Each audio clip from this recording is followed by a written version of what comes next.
Hello everyone, and welcome back to Zelda Speedruns, and welcome to our ongoing coverage of the Twilight Princess 80% tournament, otherwise known as Wolfdash 3, of their seeding races. So today, we've got the 4th seeding race, this is the 2nd that's been restreamed, and we've got an awesome restream for you all.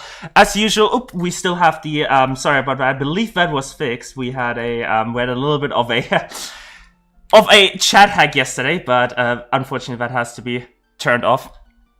But yeah, we have awesome restream today for you all. We have Link, Key, Sparkles, and Defreelighted today on restream. And commentating today will be Jacket and Bewilderbeast. So if you two want to introduce yourself.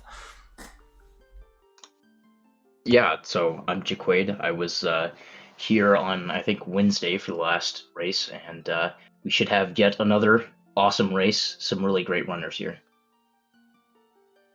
Yeah, there are a lot of people racing just now. This is going to be great. Should be an absolutely awesome race. So, for those who don't know, because this is a non-randomizer restream, what we like to do when there isn't too many people involved in the race is we like to try a full coverage of the race. That is, we'll be trying to keep the race leader on restream, but we will actually be cycling the perspective. So we'll be swapping between the 10 runners today. I don't actually know if the race, unfortunately the race command isn't working, but I'll just post the race room manually.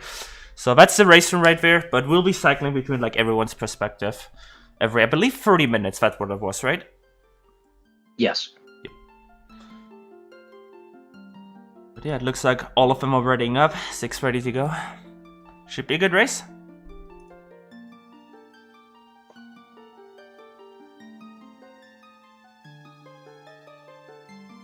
So I guess just to get the conversation started, is there anyone in this race room that you think could be like clear favorite for the tournament?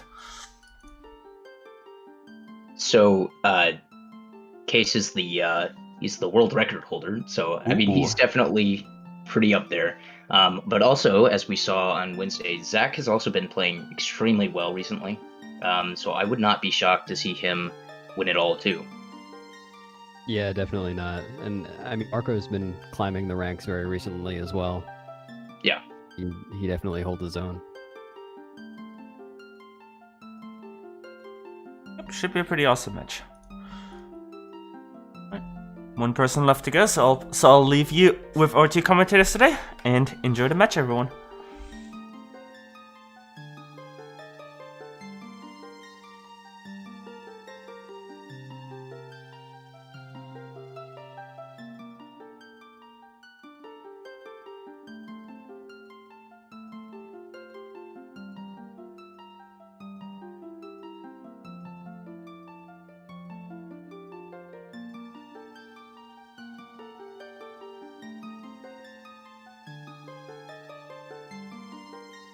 So nice of chat to be wishing luck to everyone. I wish luck to everyone too.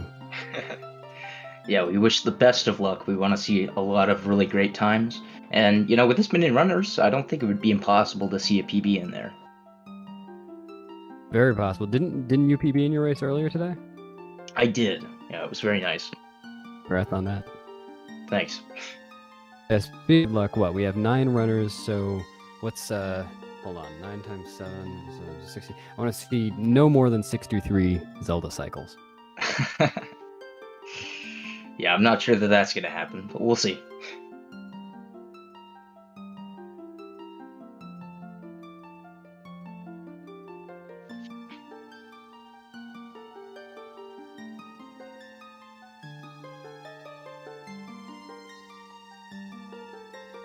So what do you think? You think anybody's going to go for any crazy strats, like one bomb on Morpheal, maybe?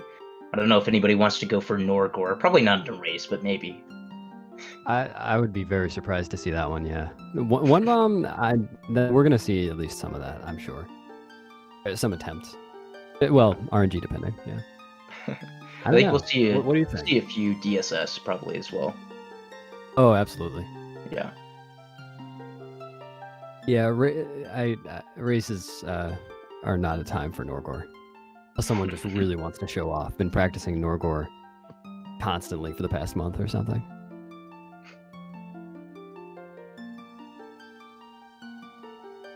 Someone smoked today.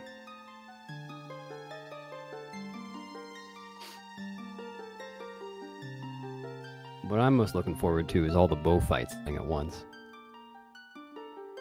Yeah, it's gonna be a lot of slapping. Lots of slapping on screen. They appear to be off. Mm-hmm.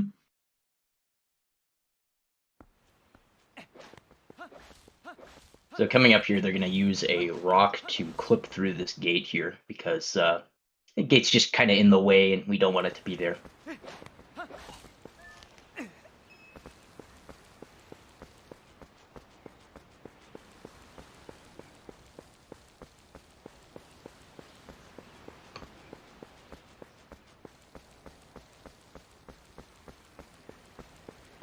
Now this gate can be somewhat random, so we're hoping that everybody has pretty good luck here and does not fail safety bit. That would be embarrassing. 2 through. Yep. 3 through. It's only Zach having problems right now. Oh, he got it. There we go. Excellent.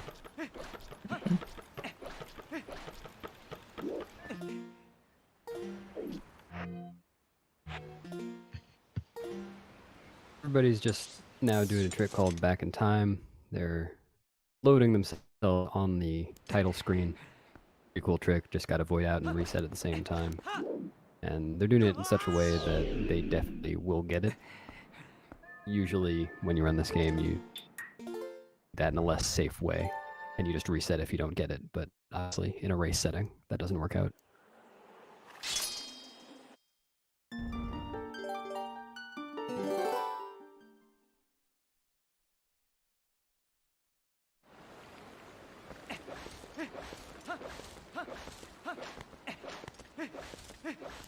And so what that trick allowed us to do is it allowed us to go ahead and spawn with all of the items that Link has on the title screen there.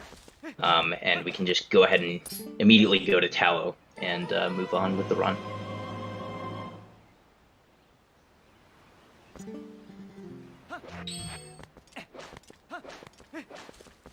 It looks like nobody's reading the sign about how to get to the Forest Temple. Very good, everybody. I mean, how do they know where to go? It's like they've done this before. I think I talked to one of these signs today. I don't remember which one it was. It's very easy to do. It is.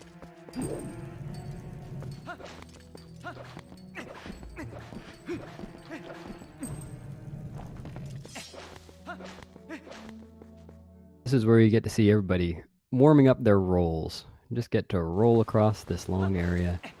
And ideally, when you're rolling in this game, well, most of the time, you want to be doing frame perfect rolls. As soon as the roll ends, you begin another roll. So, at least I've always thought about this as warming up rolls, like paying attention to your timing and getting used to it for the rest of the run.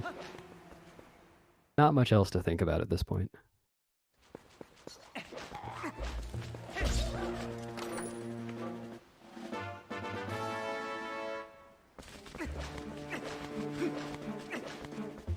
I wonder if everybody's going to go the same direction around the tree. I know some people don't.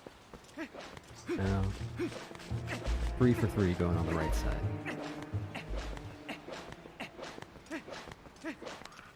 4 for 4, okay.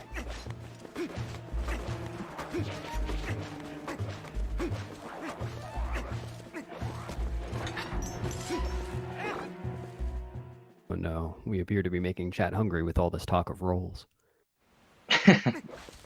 Yeah, far more rolls than a bakery. Alright, we're coming up on cage break. Doesn't look like anyone's getting sub 4 cage break. But still pretty darn good for a race setting. Is sub 4 possible with safety bit?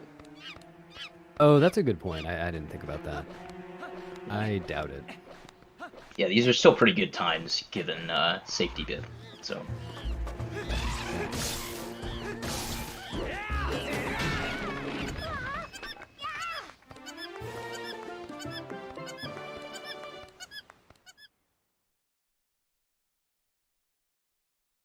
Alright, it is time to herd some goats.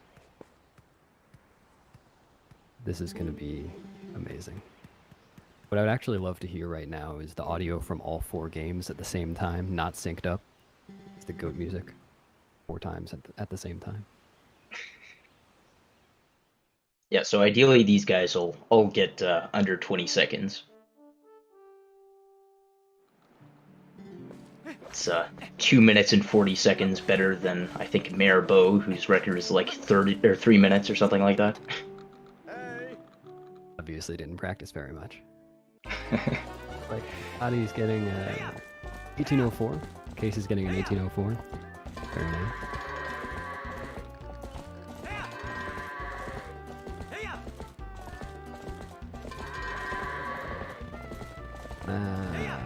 D3 got a Howard. Not bad though. A lot of 25s. I think Zach is going to get slightly worse than that. So pretty Nobody good from over all. 30 though, I think. Yeah, much better than last time. There were like, I think 3 out of 4 were above 30. Oh no. Yeah.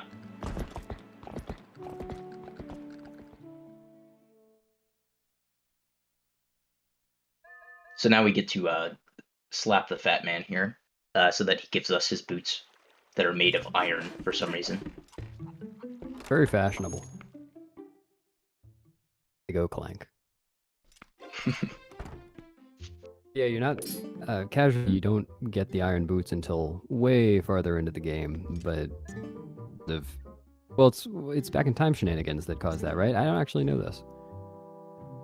Yeah, it's back in time. It's for sure. It's back in time because it's based on the flag from Taming of Hona, which you have on the title screen, so it saves over. Looks like Case got the 1 cycle. Very nice. Just a mash fest. As did Burgles. Very nice.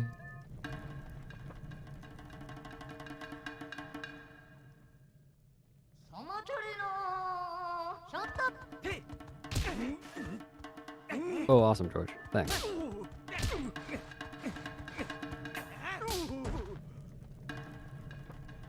Wow. 4 bows on 1 screen. This is the stuff nightmares are made of. Yeah, Case is having a little bit of trouble here. Sometimes Bo can be like this, and it's just unfortunate.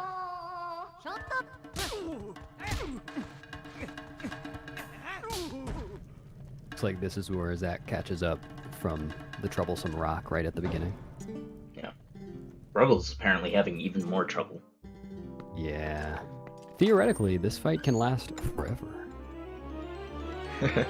Isn't that the best way to spend eternity?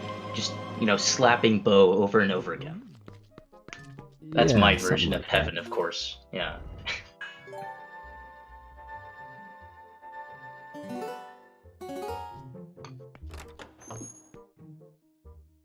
Alright, looks like everybody's got their boots. Mm-hmm. Our runners are all going to save here so that they can use that save later in the run. I didn't see if D3 actually saved, though. I think he might have forgotten. Really? I didn't see it. Maybe he got it, Yeah. and I just wasn't paying attention. Didn't notice. Okay, Churin is saying he saved, so I'm just wrong. Ah, thanks, Ren. Saved inside the house. We wouldn't look for that. Yeah. Most people save once they roll off the platform outside the house, so...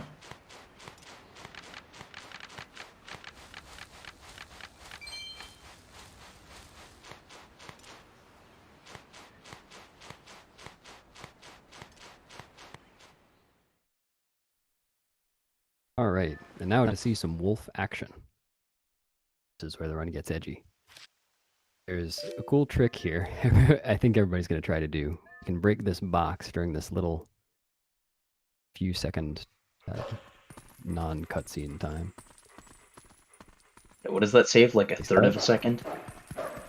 It's less than that. I think it's 3 frames. Amazing. D3 got it. Very nice. This doesn't matter at all. But everybody tries it.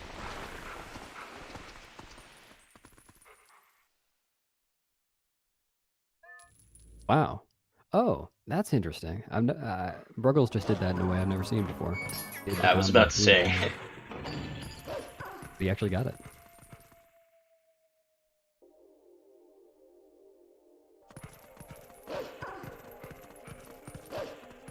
Ike would like to point out that the runners are all dashing as wolves now.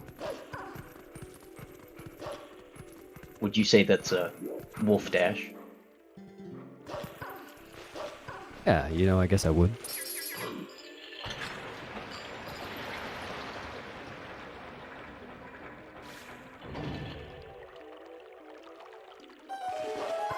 You know, someone pointed out to me recently that we call these castle sewers, but these are the cleanest looking sewers I've ever seen.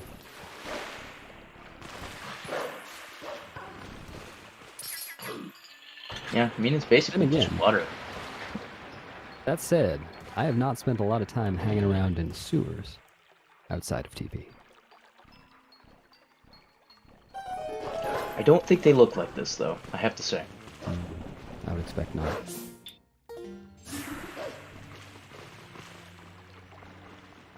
Alright. Nice to see that everybody's still pretty close together. I mean, it is possible for very, very early game to spread everybody out.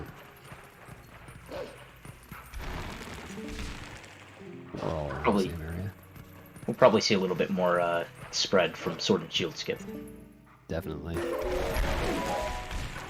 Everybody's trying a cool text skip here. If you look at what Ruggles is doing right now, it's going to jump off here in such a way that causes the bridge or the stairs to crumble without him falling into the water. If you do that falling into the water, then Midna tells you something, and we don't want Midna to tell us stuff. We already know this stuff. He got that text skip. I think most everybody else did too.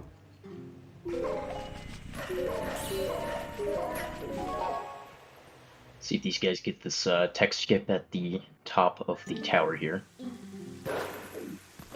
It looks like Case got it. I don't think Zach or D3 got it, though. It's unfortunate, because that saves a few seconds.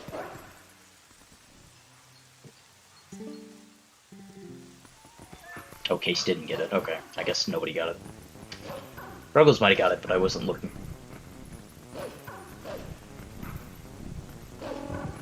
I didn't notice either. I was fixing my mic. Cool.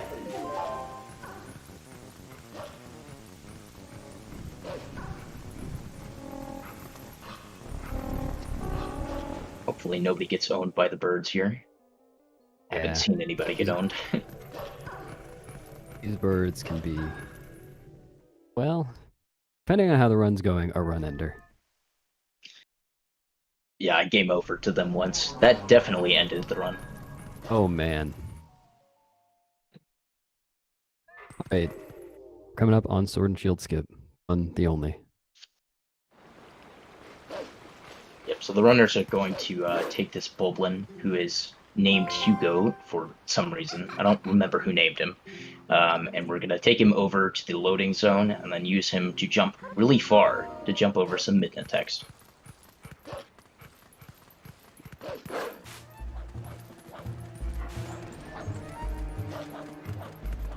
This is generally considered one of the hardest tricks required to learn the any percent route, so hopefully they all get it. Yeah, and unfortunately costs, what, a minute and a half to have to try again. Yeah, it depends on where Hugo is, but it's a lot of time. Yeah. So they're gonna get a pretty precise angle here, push Hugo a little bit, and then there's some precise timing as well on the button presses for the jumps. Oh no. Oh. Oh. He was trying to backflip, I'm pretty sure. Oh, was he?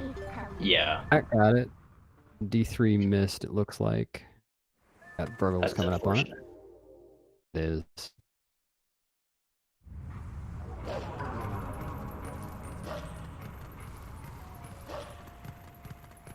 Burgles is going to try to do a back hop here, and then a jump attack, and then another jump attack. Looks like he got And it too. Burgle. Yeah. Yeah, this trick is a tough. I didn't see what happened with Case. Expect He just- everybody will get it soon. Yeah, Case just jump attacked, like, right next to Hugo. That's why I think Oh, he's he did trying to back up? backflip. Yeah. Yeah. Usually when Usually when that happens, the runner is trying to back up. I know I've had that happen to me a lot. Mm-hmm. More than I'd care to admit. I'm in.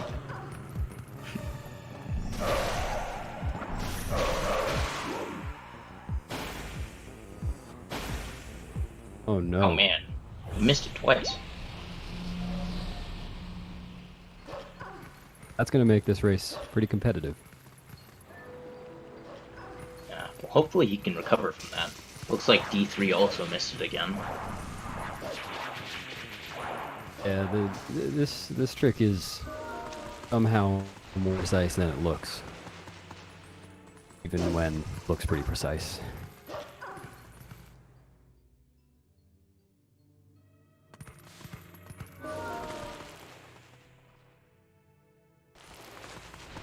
Well, at least if any of you in chat ever try to learn this trick, you can know that even the world record holder missed it a couple times in a race, so it happens to the best of us, and it is a hard trick to learn.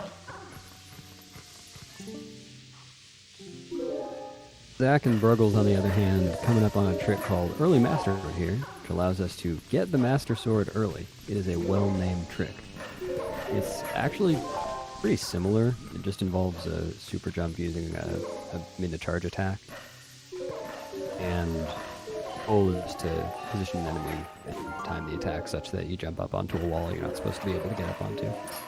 And that carries you all the way to the Masters.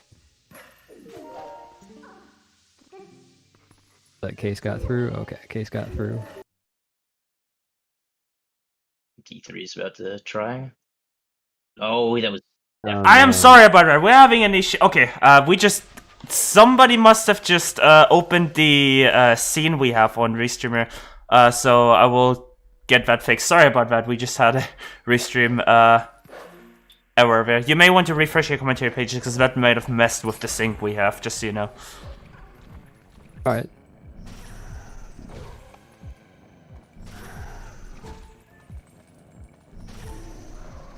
Hopefully D3 gets this pretty soon.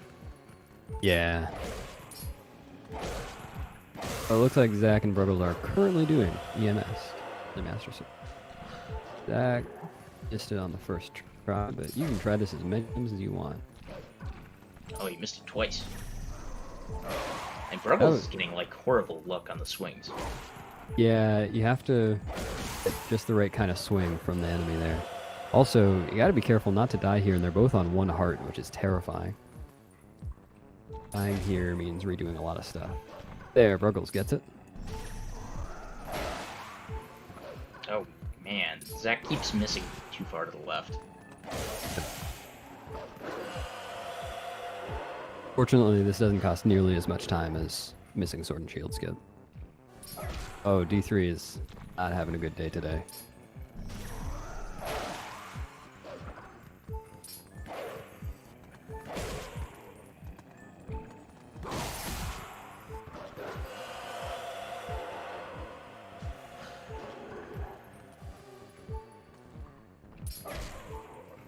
Honestly, a little shocked Zach hasn't gotten this by now.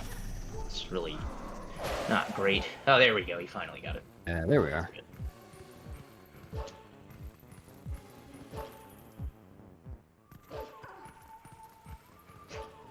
D3, don't chat. Focus on getting this trick. Come on. I believe in you. Yeah, Zach, that terrifies me. For a racing, I mean.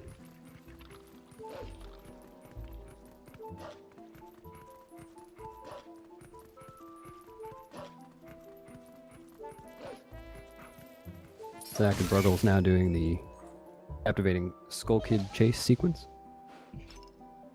Pretty fun. Chased by these puppet dudes. Get to listen to Saria's song. Lots of cat jamming.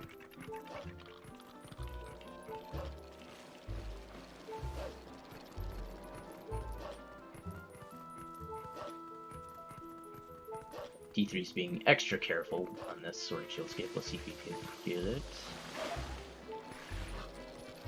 There Okay, we yeah. go. Very nice. All right. You got this, D3.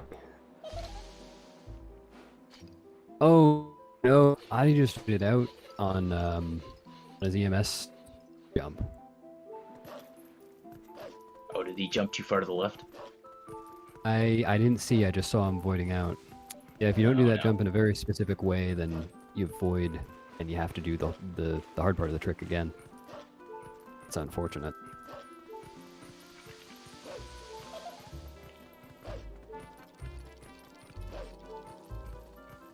Yeah. Well, this race is showing just how brutal the early game of this game is. Yeah, every single one of these runners would have reset by now if this were not a race.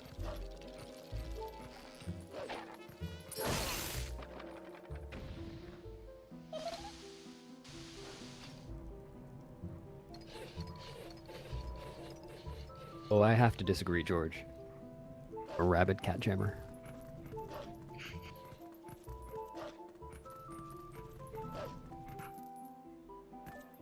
Alright. Case with the full EMS run. I've done worse.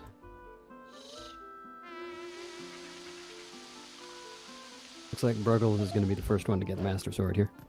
The one cool thing about this run, of the main things about this run, is that we get the Master Sword just a little over 20 minutes in. Whereas, casually playing the game, of course, you get it somewhere around halfway through. Hours or however many. If you guys want to know a fun little secret, getting the Master Sword is pretty much exactly 1 minute after each runner starts howling at the little Triforce there.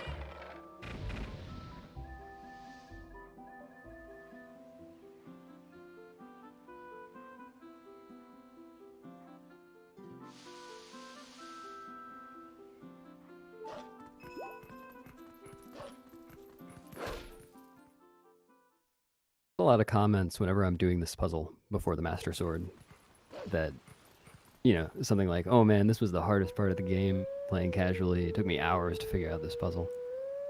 It does feel nice to conquer that puzzle with such ease every time we get there.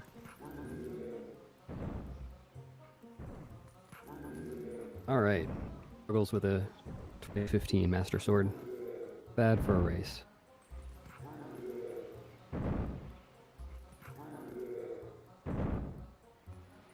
Not bad at all.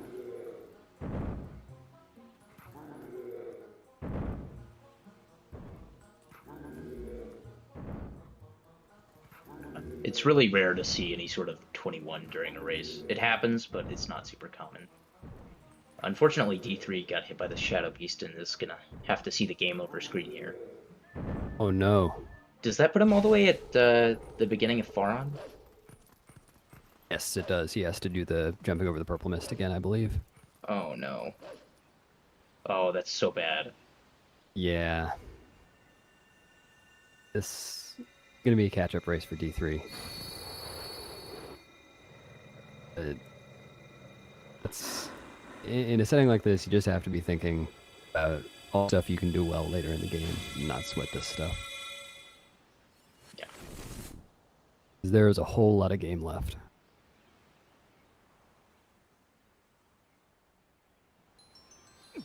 Oh, I missed Zach's also getting the Master Sword now. Looks like Case is close in the last phase of... Good. Last phase, or is it second to last? I don't really know.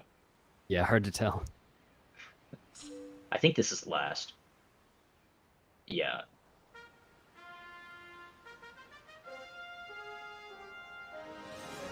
Yep.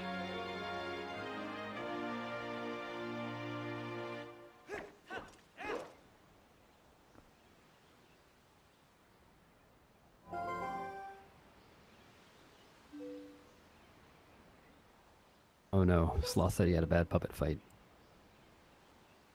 Yeah, those always feel bad. Yeah, if you get too close to the Skull Kid there, he'll just warp away. Most frustratingly when he... Well, it's most frustrating when he warps away to the tall rock. Get him there. He has to warp again, and whole thing. Yeah. Yeah, there's some of those that you can't just jump attack onto directly. You have to like climb the ledge first. Those are the most annoying. Oh, keeping on with rules here, finally finished that Master Sword cutscene. He's off to get the boomerang now, heading to Forest Temple. And he's just gonna get the boomerang in there, not do much else. There's a boss, but don't need to kill that. Also, it looks like D3 got EMS, which is good. Nice, yeah.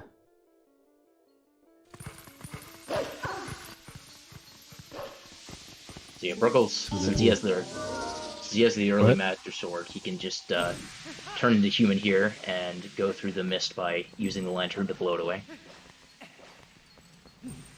Yeah, one of the many benefits of getting Master Sword early. My other favorite being that you do twice as much damage as if you had the Ordnance Sword. Yeah, that definitely helps with Deku Toad and Ook for that matter, actually. Yeah. A few one cycles that otherwise would not be one cycle.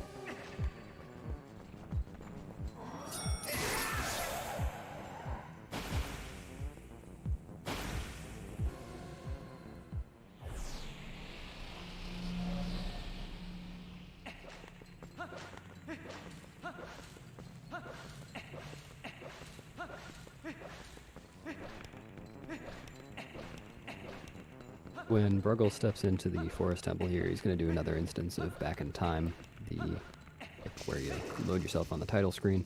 It's like they did at the very beginning of the run. This is the only other time in the run that we do it. And the purpose here is to gather a bunch of monkeys. You don't have to go collecting them in the temple. So he's going to get in a good position here after saving, and then jump out of bounds with the jump slash. And he's going to item wheel to make sure he gets the right frame for resetting.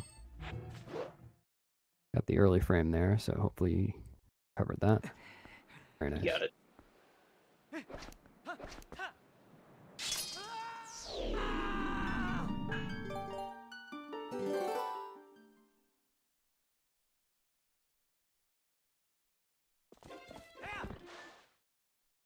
So I don't think that Light Sword is actually double damage. It just one-shots things that are like Twilight-based enemies. Yeah. Did I say that? I meant to say Master Sword is double damage No, from no. Ordnance Sword. No, it's somebody in chat. It's not you. You're Oh, fine. sorry. So used to being wrong about stuff.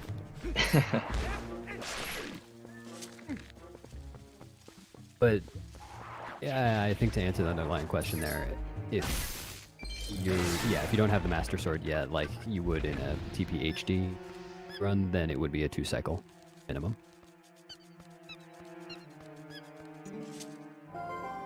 Interfacing with Nancy the Spider here, another of our community names.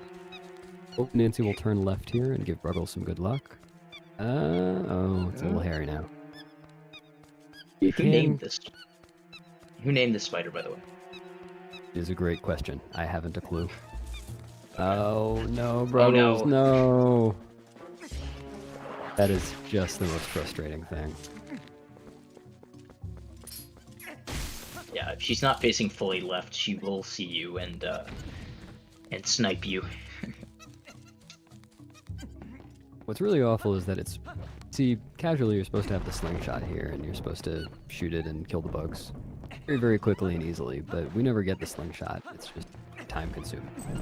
So we try to throw those Deku nuts at the spiders, and it's really hard to hit them for some reason. Like, if you lock onto them and throw it, it will not hit most of the time. You have to be standing in a specific position. So it also takes time to pick up the Deku nuts, so we try to skip them if possible. Zach just Nancy isn't paying attention.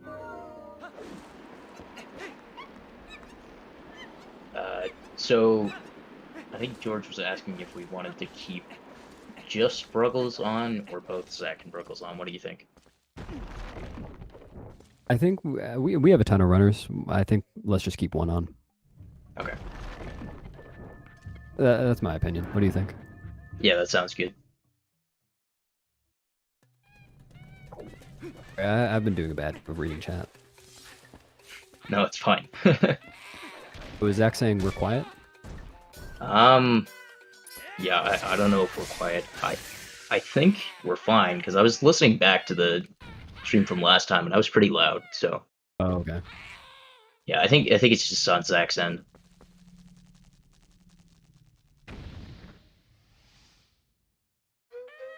All right. Bills and Zach now getting the boomerang. Oh, hey, we have some new runners up. Mhm. Marco, Sloth, and wow. Oh, Ethernet's name is just really condensed there. Nice.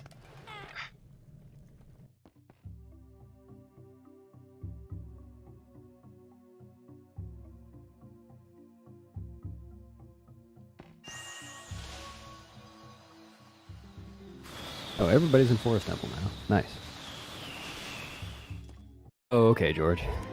Sorry, I was just having trouble reading that.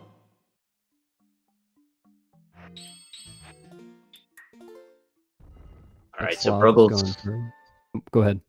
Yeah, Ruggles is about to start the infamous Elden Vessel split here. It's really awful, has a lot of difficult tricks, and I think most runners hate it. Yeah, it's definitely a trick gauntlet. What the heck just happened with Ethernet's boomerang? That was bizarre. Yeah, Ook threw the boomerang to try to knock down some Deku serpents there. Oh. Yeah.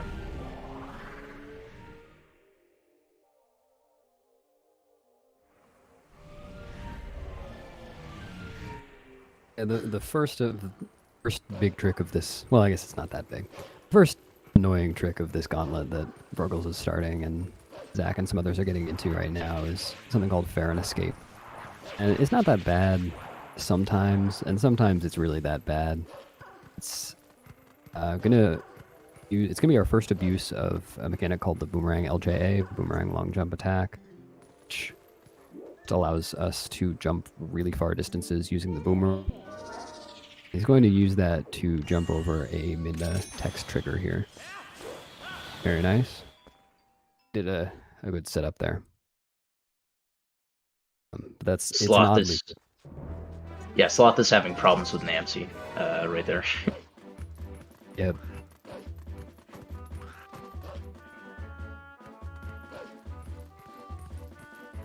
So coming up here pretty soon, Burgles is going to try to go for a trick called Gorge Void. So after he defeats the Shadow Piece, he's going to try to, quote-unquote, just press A, frame perfectly to jump into the void and save essentially a minute. So hopefully you can get that. I hope everyone gets it.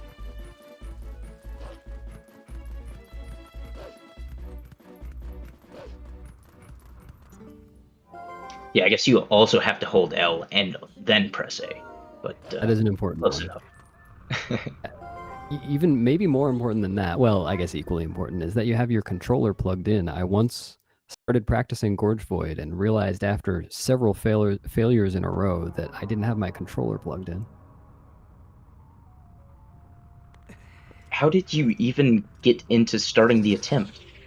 It was on emulator. Oh, okay. So you were like pressing a key to reload? I was.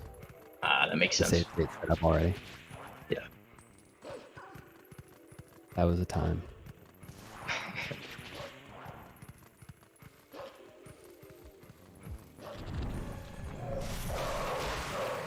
Burgle's going for it.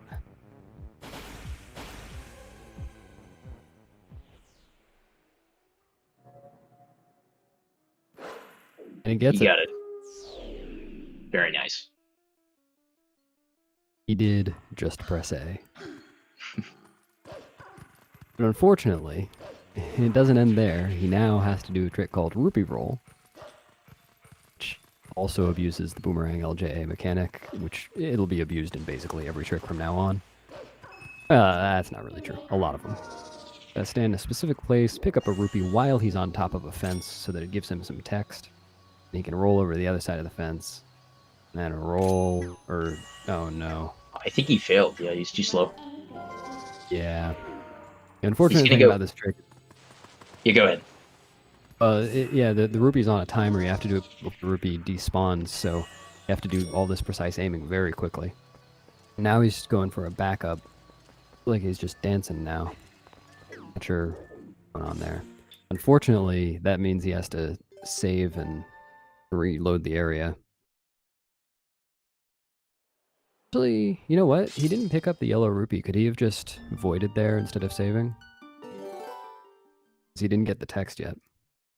Yeah, I think that's right. I'm pretty I don't sure know the dig spot I think does respawn, so that's probably right. what is interesting. Ethernet turned human here. Oh, I see. Yeah. There's another setup for Gorge Void where if you're human, you can mash 2 buttons instead of trying to time 1. And some people prefer that. I assume that's what Ethernet's doing. Yeah, it's iron boots and jump attack, yeah. That sounds right. I think if you get iron boots, then you want to save warp. Unfortunately, he didn't get either, it looks like. Yeah. So we'll see some divergence in the routes here because of this. Okay, Bruggle's got second try rupee roll. Very nice. Most people upon mid-gorge void will change up the route a little bit. Some people don't. I think that boils down to whether you do Wolf Bomb House skip or not. An equips thing. But most people... So I think Ethernet will be going to Lake Hylia now, while Bruggles was doing... Or Bruggles and Marco just did rupee roll.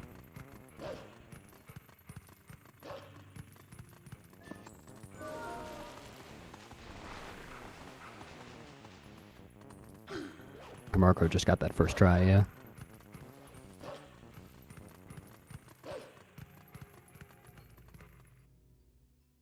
Oh, Marco's going to be doing something fun right now. He's going to run way around the perimeter of this area.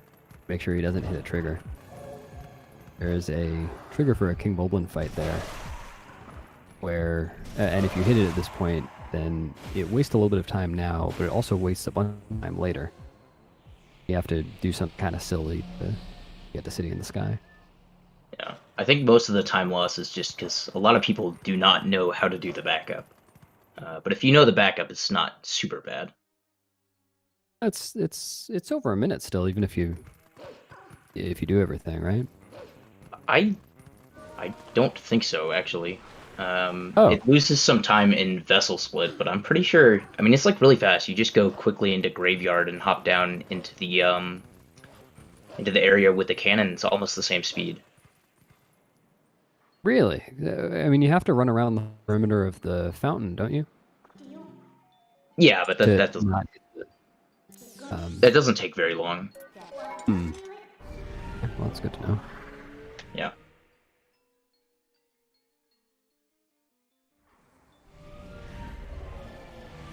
Yes, did hit the postman trigger there. I think everybody else missed that or skipped that one, but Sloth rolled into it. So we got to see. Hey!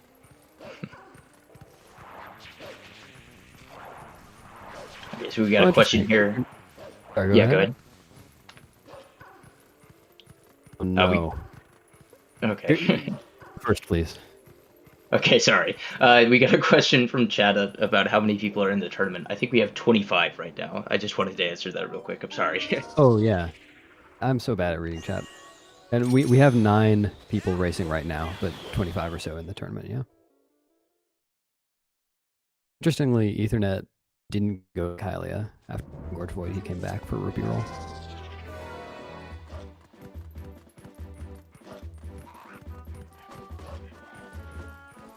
But Bruggles is on his way to Lake Hylia and is about to encounter a gate. Gates in this game, I've heard, are deemed more suggestions than real physical objects. And what he's going to appear to do is just side hop straight through the gate. Sometimes it takes a sec, but if you're in the right place and at the right angle and bop the gate a little bit, then you can just go straight through it. Yeah, this used to be like a really difficult trick because you had to bonk through with Epona, but thankfully a few years back somebody figured out a wolf setup to hop through, so it's much more consistent and much easier. Yeah, I've heard horror stories of the old strat that I thankfully never had to do.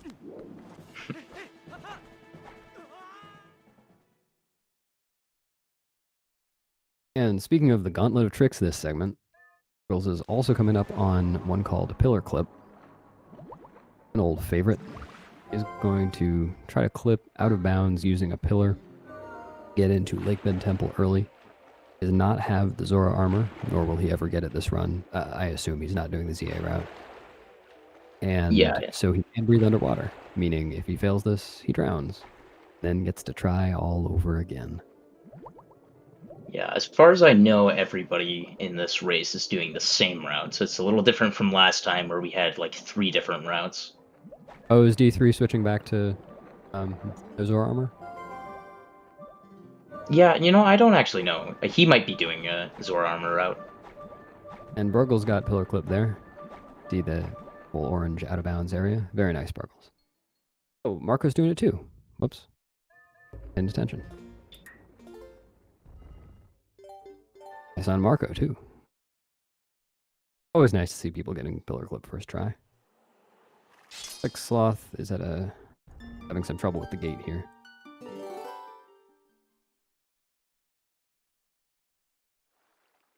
Oh, there you go. You got it. Very nice. Bruggles missed the little handle there. I can say I've done that plenty of times. Yep. I always blame Purple Friend for getting there in the way.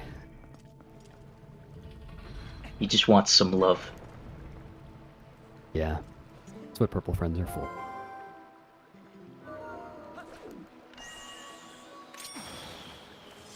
Bruggles is going to do quite a few long jump attacks. Oh, actually, you know what? I think Bruggles is doing Gigo's new strats here. Yeah, he should be. I think Bruggles, Zach, and I want to say Nimzo so far. Bruggles is going to do something really interesting here and not do a glitch. He's just going to run down the stairs. What runners have been doing for quite a while in this room, using a long jump attack to get onto the bridge and then to jump over to a handle and rotate the bridge, and it looks all cool and flashy, and sometimes you mess it up. But Gobbler, I don't know how to pronounce his name actually, just figured out that it's not actually faster to do that. Faster to just run around here and then do something slightly different later. So Burgles will be saving about 3 seconds if he does all of that correctly.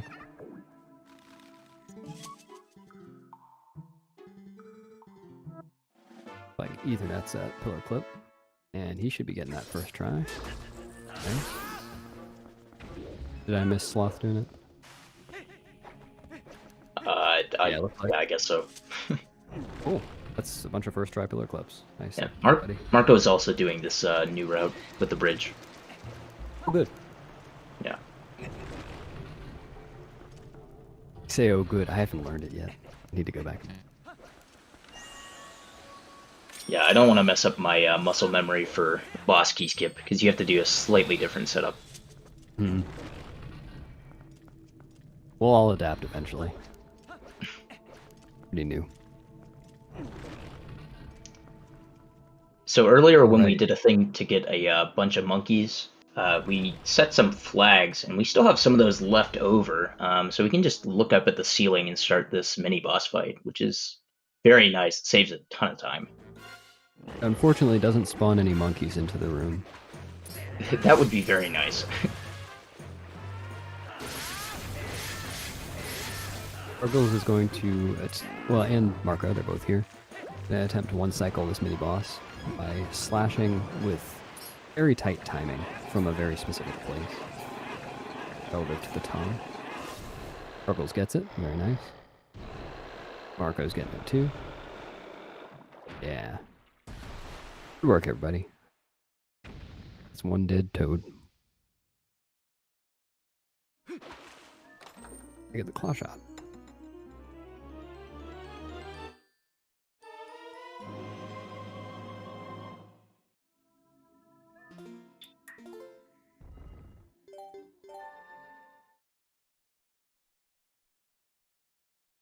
Okay, we got a question, when do we get the ending blow in this? So most runners, unless they're doing the back-in-time equipped route, which I don't think anybody here is doing that, they'll get the ending blow right after finishing Midnight's Desperate Hour, so about halfway through the run.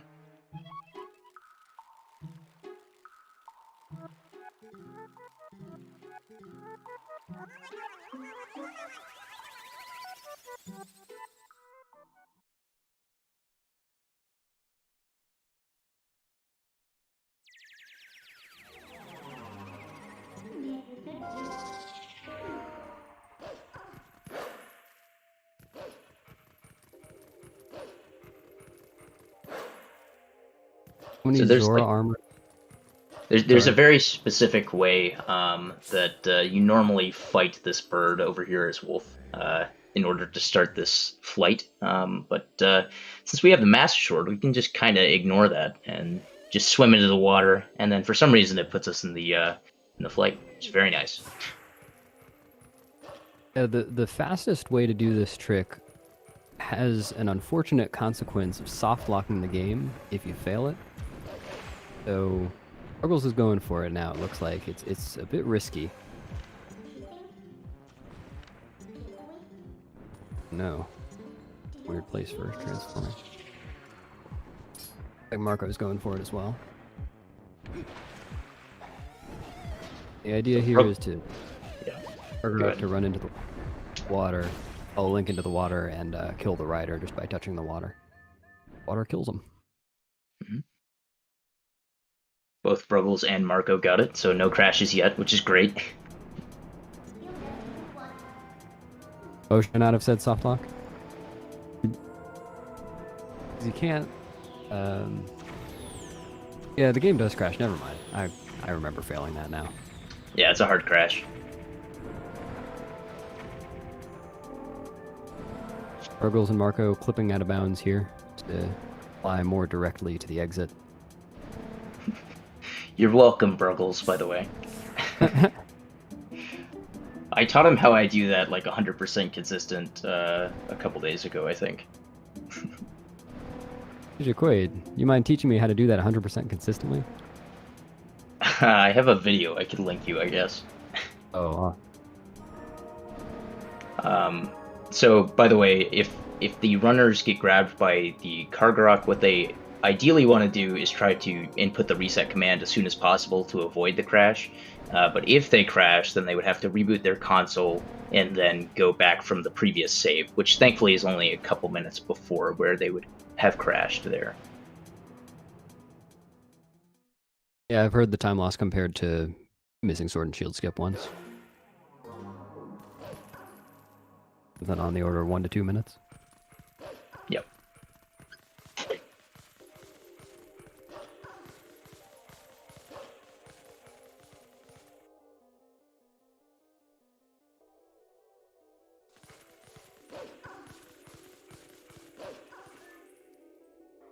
Oh no, it looks like Zach just lost seconds on his vessel segment because he was typing in chat. That's one interpretation. I think he just misestimated the amount of time remaining. That's one interpretation.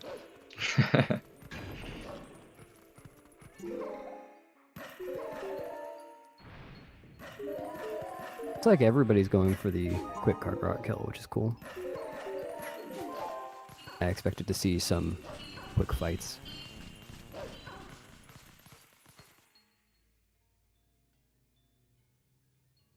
But I had no idea how well spread that strat was.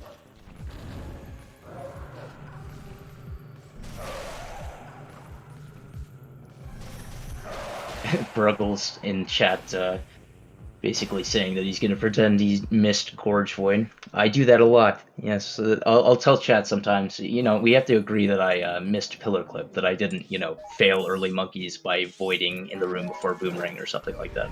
Oh no. Yeah. Yeah, that's the thing about this segment. It's with this whole gauntlet of tricks. If you miss any one of them, well, I don't know. Some of them are a little more punishing than others, but they're all pretty significant time losses. So if you get through this unscathed, then it run's looking good.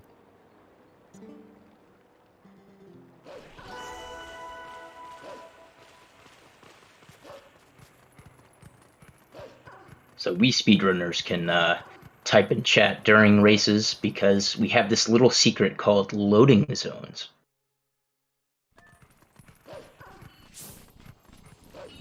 Yourself, I can maybe manage to squeeze out an emote in that time. I've been known to like type a few characters during Wolfdashes, and eventually by the time I hit a loading zone, I'll have a full sentence. Ruggles and Marco now are going about collecting some bugs. And by collecting, I guess I mean killing, but they're collecting the tears inside the bugs. Is the point.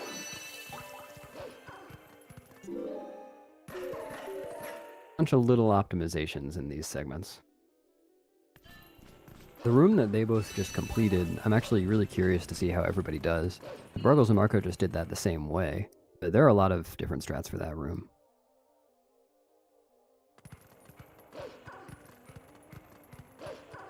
All of them work. Oh, a lot of them work anyway. Oh yeah, I see a question about German versus English version.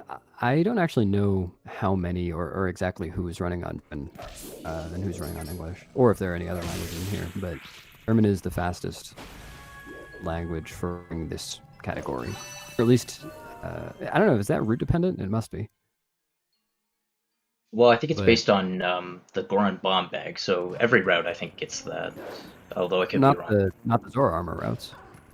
Oh, yeah, okay. Yeah, you're right. Yeah, Marco is running on German. I expect some others are as well, but I think everybody else on screen right now is running English. But the time difference is not terribly significant. It's around 6 seconds, just because of text boxes.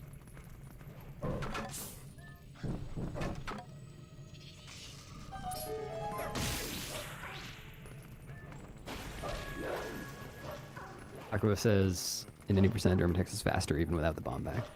Thank you.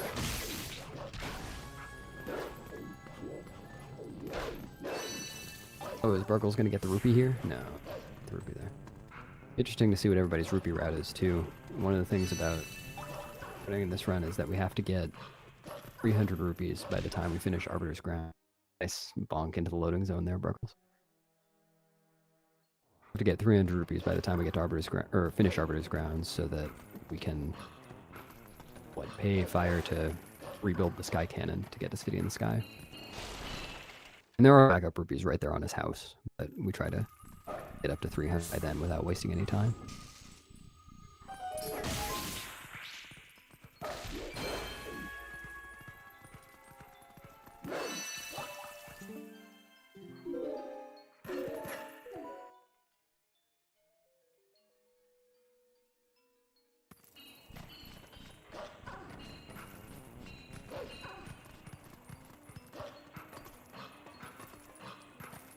Got 3 of the 4 runners on screen in Elden Twilight right now, collecting tears from bugs.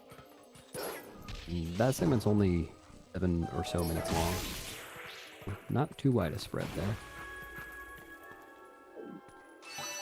7 minutes is a lot, but I worry that when I'm doing a race, I'll be, 15 minutes behind people.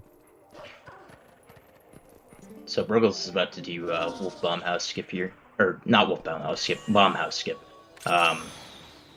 Where he basically LJAs across so as to not cause the bug to start moving until he gets really close to the bomb house, and then he can kill it before it goes into the house.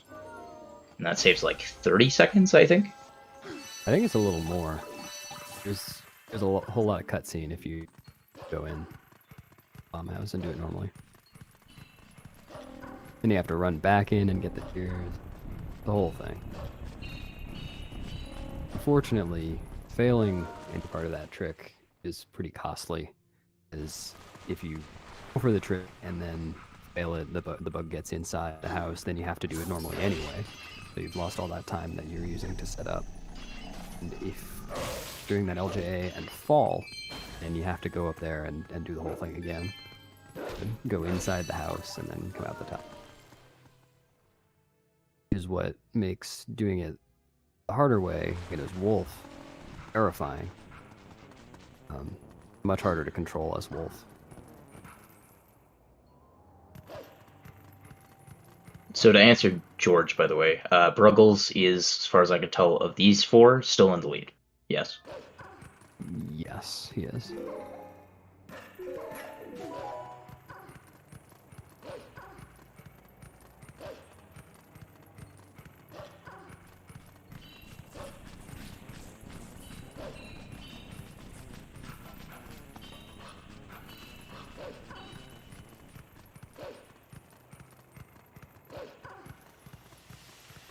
$39 for Marco. Oh, yeah, Marco did get blue rupees in House with the Pots. Yeah, he also got a 10 in the abandoned house. He and Bruggles have had the same luck. Rupee low end, but Bruggles didn't get that 10. Mm-hmm.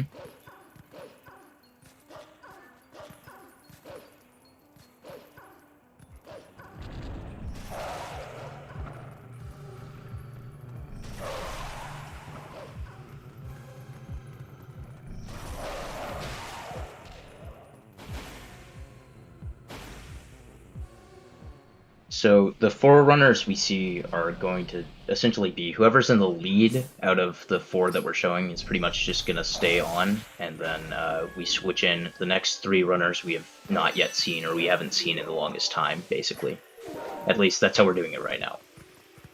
We haven't seen Fino or Barcode yet? Yeah. Are we going to say this is Barcode instead of Zelu? He's registered as Barcode. I guess he pronounces it Zelux.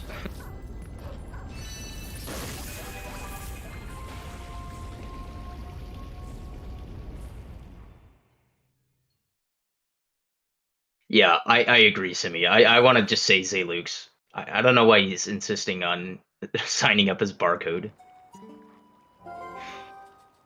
I have no problem with giving someone another moniker. But... Yeah. Well, it's referencing an old meme because he at some point streamed under the name Barcode and submitted his first ever run, quote unquote, as like a sub 310, and so there was a whole controversy around this. It was kind of amusing. So this is just a callback to that. I wasn't known for that, obvious, but I recall reading some of those messages and educating myself about it, and it didn't seem amusing to some people at the time. No.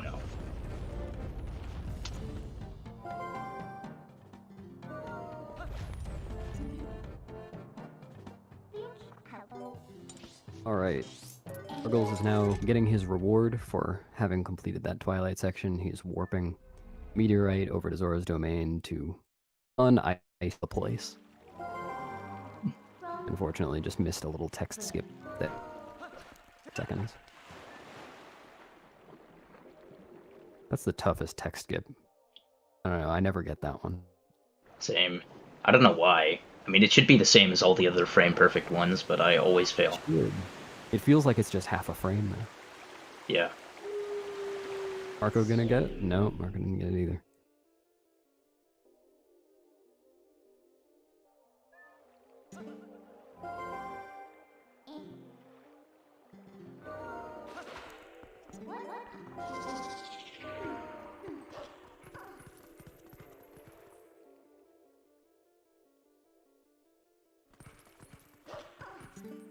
So, to answer the question how you fix Goron mines in EMS, thankfully this run doesn't actually do Goron mines at all, because we can just avoid doing it. But there are a number of ways to fix Goron mines that you can look up.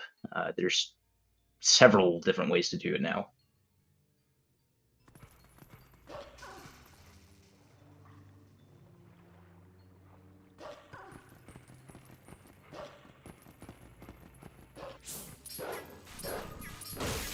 We hope that everyone watching is a big fan of killing bugs, as we're going to have another 11 to 12 minute segment of it.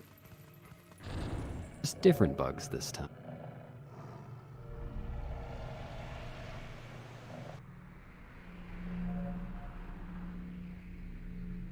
Segment kind of gets a bad rap, but I like it. There is a bunch of separation between the bugs, but there are some cool strats in here. Yeah, I've heard people liking Elden Twilight, but I'm surprised that you actually like Linear Twilight. Do you want me to delay Definitely. the... Oh, sorry. Yeah, go ahead. Do you want me to delay rotation since you're not acknowledging it, or do you want to rotate now? Oh yeah, I mean you can go ahead and rotate whenever. Alright, and that's our last three races now. Oh, Sorry, I'm that bad at is... reading. I am sorry about the crop here. I'll fix that soon.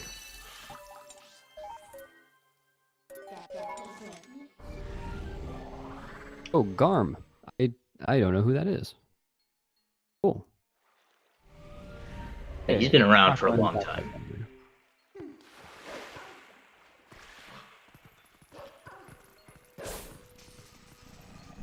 So it actually looks like Fino is in the lead. Yeah. At least out of these four.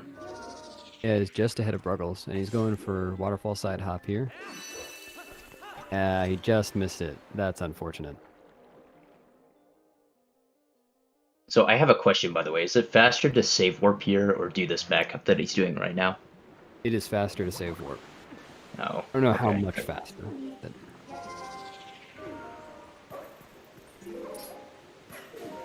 Yeah, because I've seen a looks few like people do Bruggles- this backup. Oh, good, good. I didn't actually watch, so he might have just gotten the low ledge.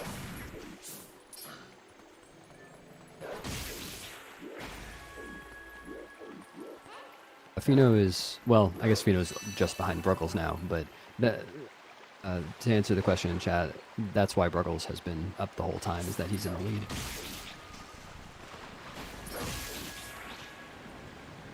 I guess he wasn't. Yeah, well, he was ahead out of the people that we could see.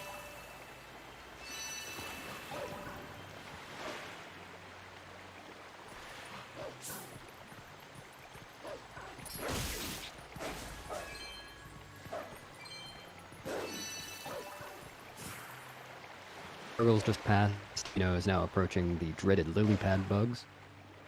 There is a lot of RNG here in how these bugs move. Oh, that was very nice for Fino. These bugs can just the worst thing.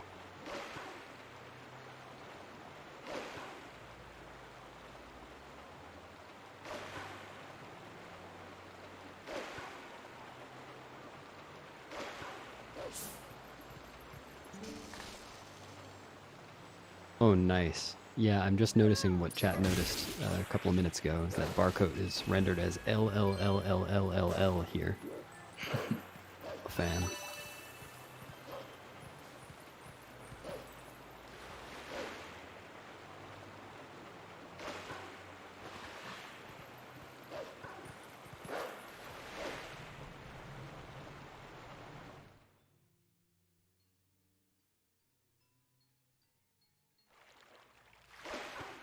This is where we see that Fino and Bruggles are not going to get the Zora armor.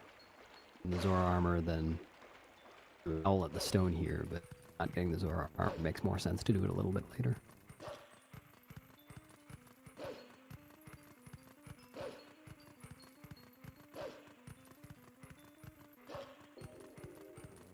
So Bruggles is staring at the ground here. I think we should mention that's just because the Wii is not quite powerful enough to render some of these areas without having some lag. And so there's a number of times throughout this run where runners are going to look at the ground like this, and that's just to prevent that lag from happening. Clarify, all the runners here are running the game version of the game, but they're almost certainly running on a Wii except for Ethernet. Yeah. Just much more accessible for speedrunning, or for hooking up to a capture card and whatnot.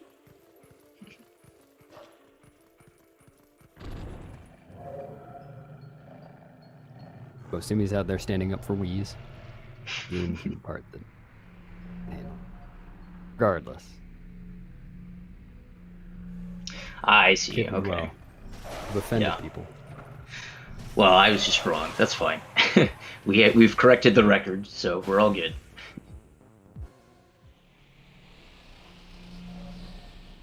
The point is that they look at the ground to reduce lag. So I'm always glad when I hear someone mention that, because the first time I saw someone doing that, I honestly thought they were just showing off. They could run where they wanted to go without looking. it didn't occur to me until an unfortunate amount of time later that there was a reason for it. I have a quick question, by the way. Did Garm get the King Boblin 1 trigger or something?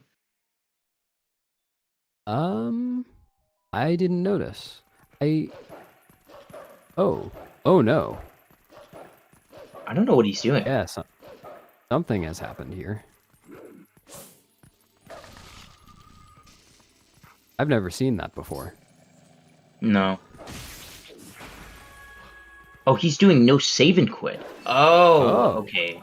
So that was to get the flag so that he could go get the iron boots, I think. Or to tame Epona and then go get iron boots. Oh. Wait, oh, we get to see this cutscene. Scene is amazing. And, this wolf.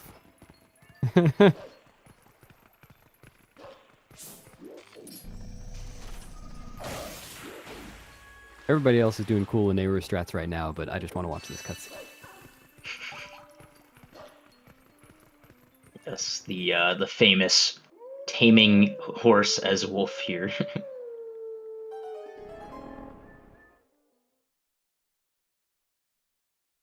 That just looks fantastic, doesn't it? It really does. Oh, did he just get the double? Apparently he did. Oh, Zach got it too. Wow, that's good luck. Those dreaded lily pad bugs I was talking about earlier. You can get them both with one jump if you get very good RNG, like 2 of the runners did, and beat them.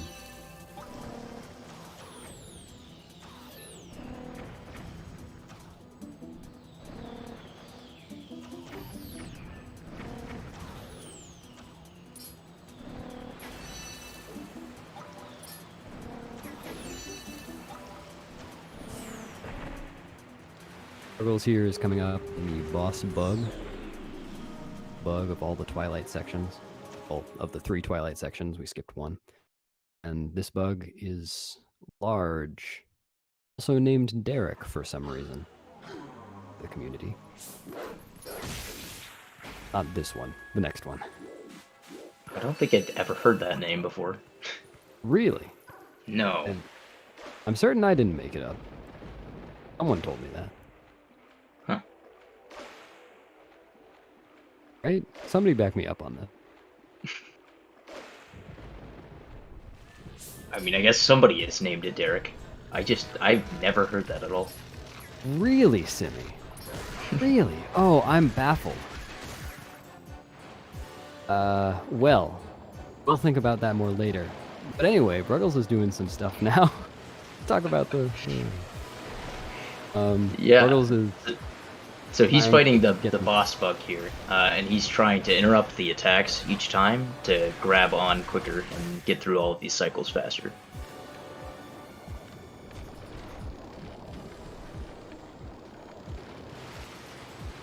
Thank you, Robert.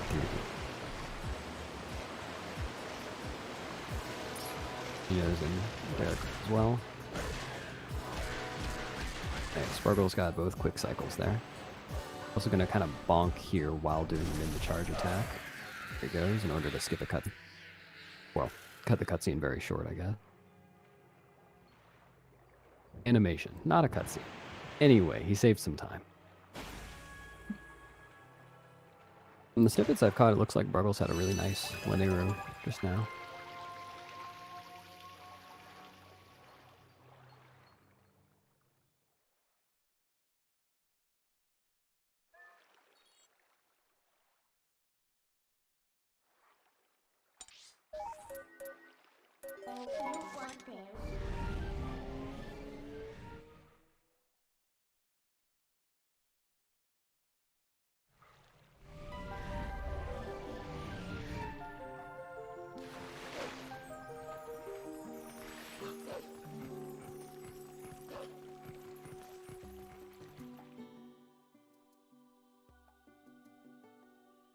So you may have noticed that we left Lakebed without finishing it earlier in the run, and that's because we did not actually have any way to avoid drowning in the Morpheal fight. And so what we're going to do for like the next few minutes here is try to procure a way so that we can not drown. So that's going to involve getting a couple bomb bags and putting some water bombs in them.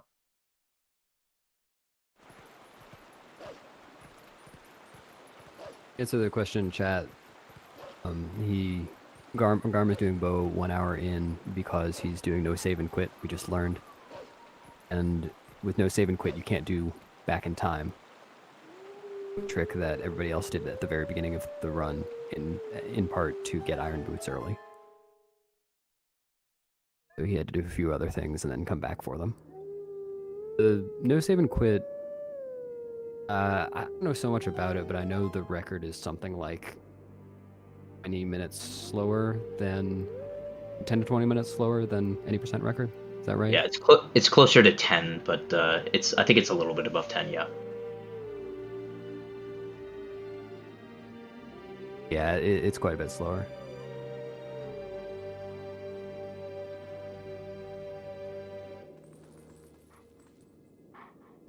There's spots where that makes a difference is in a lot of dungeons here. Once you get the dungeon item, you'll save and quit to just teleport back to the beginning of the dungeon. We saw that a bit earlier, the Forest Temple, and everybody got the boomerang. They saved, quit,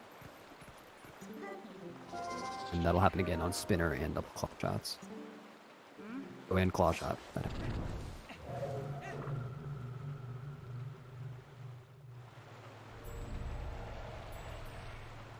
So Broggles and Fino both got the Howling Stone here so that they could get a golden wolf, because again, you do have to get Ending Blow at some point during the run.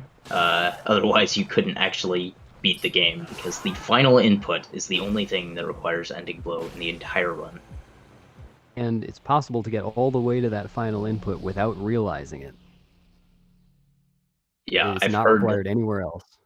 I've heard a number of people having that problem. What Burgles and Fino are doing now is stealing a bomb bag from Isa here, giving it to them to help blow up these rocks, but instead they're going to use Ooh Jr. to teleport back to Lakebed Temple and steal the bomb. What's interesting about this is that they are going to be using bombs to defeat Morpheal, to breathe underwater. I guess we'll explain in a little bit. But they're not going to be using this bomb bag. They're going to be using this bomb bag to get another bomb bag filled with water.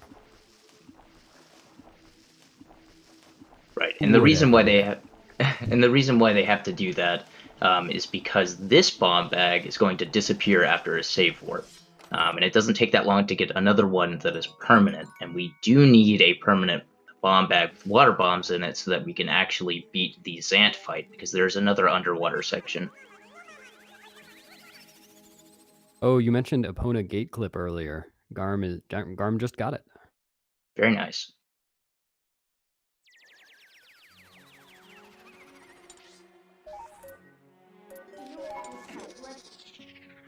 We see Burgles and Fino emptying their bomb bags now so that they can fill them with water bombs, and they're going to take those water bombs over to a Goron that is trapped in a rock underwater and blow up that rock to receive a permanent bomb bag. There's a trick that I think Jaquaid mentioned earlier, Norgor, we were both talking about it, that will allow you to do this without dropping all of those bombs. You use a normal bomb to blow up this rock, but it's close to double frame perfect. I'm a little struggling here. And it only saves about 15 seconds if done optimally, so it's really not worth it. Very few people ever go for it. I would go for it in a good run. Oh, Burgles is going to do Rocket Link here. He just shot up top. That's the properties of using water bombs to replenish air. Actually, you could probably talk about this more intelligently than I could, Jaquaid. What about swimming with water bombs?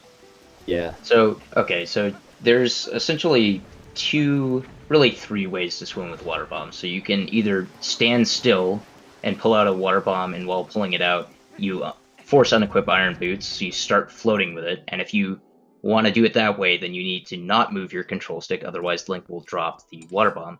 And so whenever you let go of the water bomb by pressing A, it will refill your air meter. And so the other way of doing it is if you're moving, in which case you just need to keep moving, otherwise you will drop it. So whatever you're doing at the start, you have to keep doing until you drop the water bomb. But what happened with the Rocket Link there is early in the process of swimming with the water bomb, if you let it go early enough, you'll just gain a lot of upward momentum and just go basically straight to the top of whatever water you're in.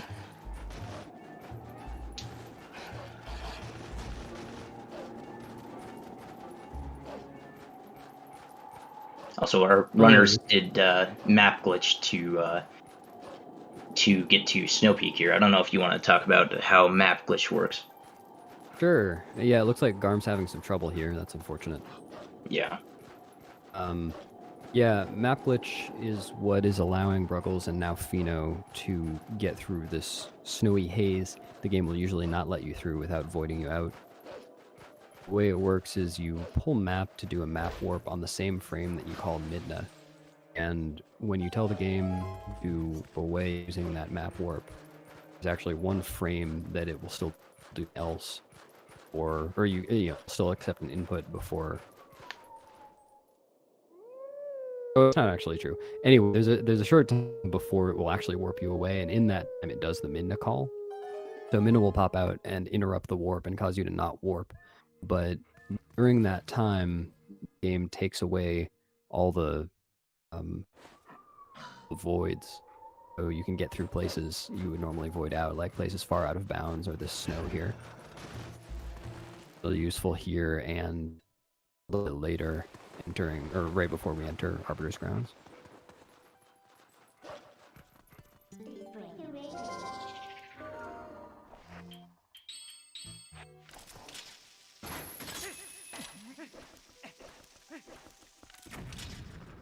And I don't remember if you mentioned this, but they're howling at the stone here just to disable it so that they can go into the cave.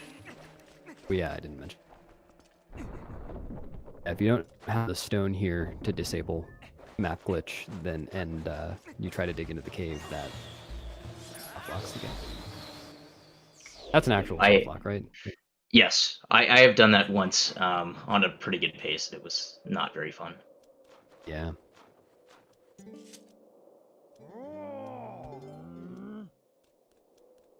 No, D3 has a Pona slide coming. That is a terrifying trick.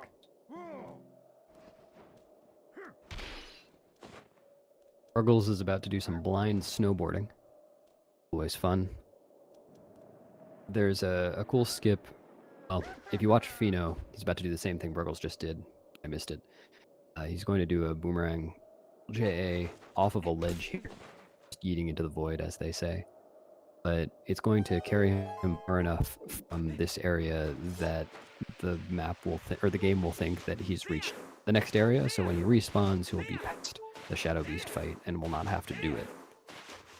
Fortunately, this saves some time. You never need to warp here, so you don't need to do that Shadow Beast fight. And we skip it. But unfortunately, it means that when you're snowboarding, as Bruggles is doing now, you can't see anything. It doesn't take the fog away. And it also despawns the rupees that are usually here, which would be very nice to get. It sounds like, oh, if D3 is coming up on the slide, he's doing Zora Armor route still. Yeah.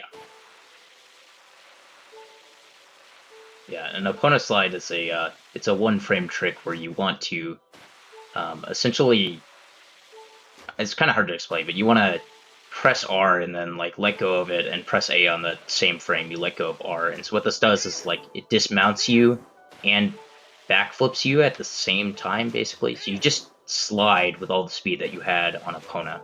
And so what he's going to do is he's going to use that to get across the gorge where the bridge would normally be, but we never warped it back, so that he can finish the Zora escort. Ruggles, unfortunately, in the trudge of shame here. Yeah. Very annoying to miss that at the very end, but at least he didn't void out. So Zach, I don't know. I wasn't paying attention to see if he made safety saves or if he like imported a save and then continued.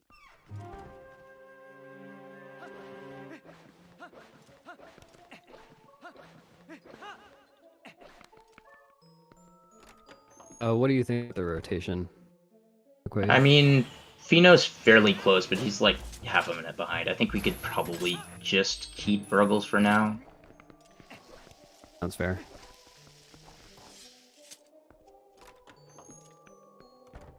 Ruggles is now doing some cool long jump attacks in Snow Peak Ruin. Get over to a small key.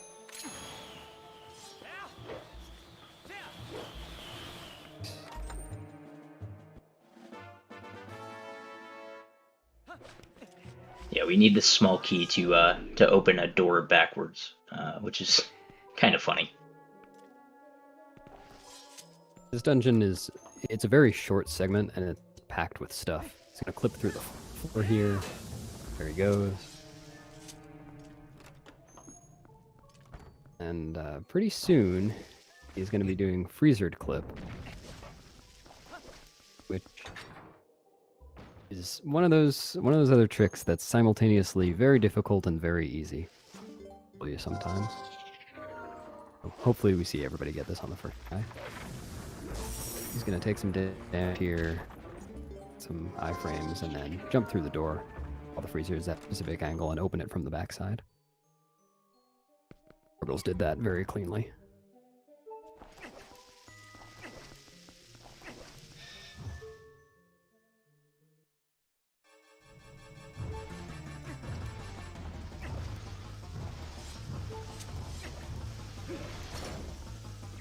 Yeah, you can just drop a bomb behind Dark Hammer here, so that it'll do some damage to the tail for you. Makes the fight a little bit faster. Oh yeah, one of the common questions here is why is he dropping so many bombs? Quaid, would you care to explain? Oh yeah, so as we mentioned before, this is the second bomb bag, so this is the one that remains permanent, and we do need water bombs for the Zant fight later. So we want to empty this bomb bag so that we can get water bombs. And on this specific route, we actually also use this bomb bag and its water bombs to fight Morpheal. But in Bite, you would use a different bomb bag to do that. See Bruggles here now collecting rupees. These are the ones that he's going to use to pay fire, rebuild the Sky Cannon a little bit later. When Zach says he's entering Morpheal, it looks like Zach's ahead now. So I guess next time we swap around, we should definitely have Zach on. Yeah, he was in the first group, so he'll definitely be back on.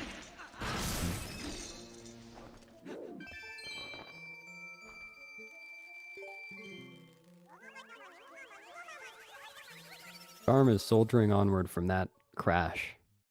That takes some fortitude.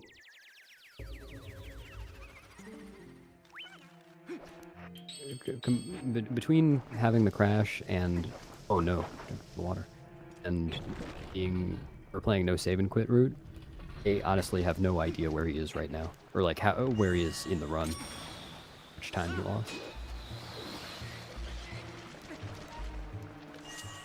Yeah, I have no clue at all.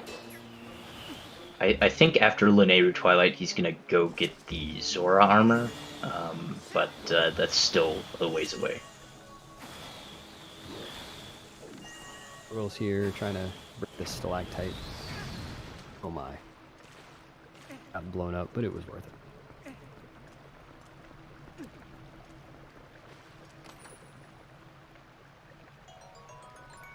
You know, I had an unfortunate wizard clip there. I mentioned before, it can really troll you sometimes. In the TLDR on how they complete this in 3 hours and 10 minutes. There are quite a few dungeons skipped. There's a trick to get the Master Sword early. What else is big? Map glitch saves some time. Oh, yeah. Also, we just clip out of bounds in a ton of different places and go through gates and such. Bruggles now. Oh no. Oh, he fell through the bridge. Up here. Yeah, it looks like he's going for Vine Clip. Bruggles here is doing the new Oh, it looks like he's not going for Vine Clip. Huh. Do the setup again. Going for the boss key skip there, and it's that boss key skip. No matter how you do it, is unfortunately unforgiving. If you mess it up, you're losing a lot of time.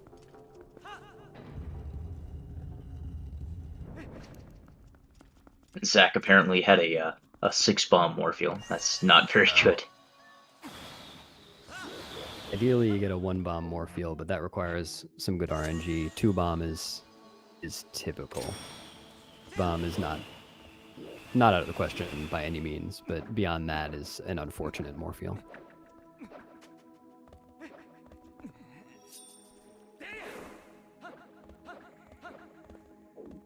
True, most people aren't getting Morpheal, or aren't getting Zora armor either, yeah. It saves a little bit of time. It's not that much slower to get the Zora armor. Much safer. Rose is having some serious trouble with that boss key skip. He's sitting here on the save screen. I don't know why. Oh, no.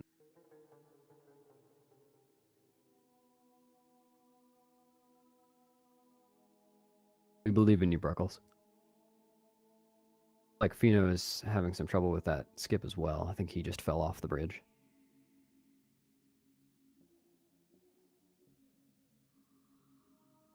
Oh no, he's been joined by the Tektite. This is going to make this very difficult. We'll see if he can still do this. I have my Tektite. doubts. Oh no. Oh my gosh, he there's got no way. He totally is going to do it. He needs Crushed to it. scoot over a little more. Oh, no. Oh, Oh, I didn't get him. Yeah, that's unfortunate. Sometimes the Tektite likes to do the boss key skip as well.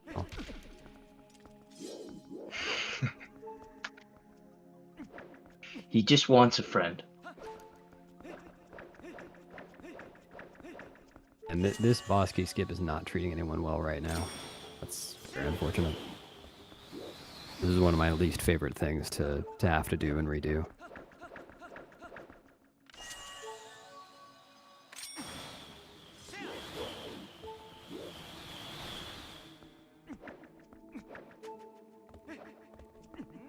Purgles is on his way here. Both of them are. Nice. Purgles I mean, we got it. Yep, he and Vino are basically in sync now. Yeah. Yeah, that boss key skip is so unforgiving, because if you're just a little too far one way, you have to redo the whole thing, you clip out of the bridge, and if you're just a little too far the other way, you fall out into the water. Yeah, I think the reason why Bruggles was having trouble is basically because he's doing this new route. The way that you do the boss key skip is a little bit different, so he probably still hasn't had enough time to like practice it as much as he would like, I assume. Yeah, well, after the first attempt, he did pull the bridge so that he was the normal orientation. Oh, I didn't see that. Or pull the chain, I mean. Yeah. So what do you think about the rotation, Jaquaid? Because now we know Zach probably in the lead, or at least leading Fino and Bruckles. Yeah. We could probably keep both of them on. We should definitely put Zach on. I think maybe we should also put Case on, because I'm really curious where he is. I know that he had some problems early on, but he is the world record holder, and given how many mistakes people have made throughout the runs so far, it's possible that he's actually pretty close. Yeah, very possible. You get to see the whole water bomb thing in action here. It doesn't look like either of these guys are going to go for one bomb. But... Oh, looks like Bruggle... No, never mind. What they're going to be doing is pulling bombs and force unequipping the iron boots to float up a little bit with them. Release them at the last second they can, whether it's going to explode, or because the bomb is going to explode, or because they're going to run out of air. And then... Oh no. Oh, Bruggles... Okay. Whew, that was... Oh, that was... Yeah, if he had gotten sucked in there, he would have lost a heart and game over.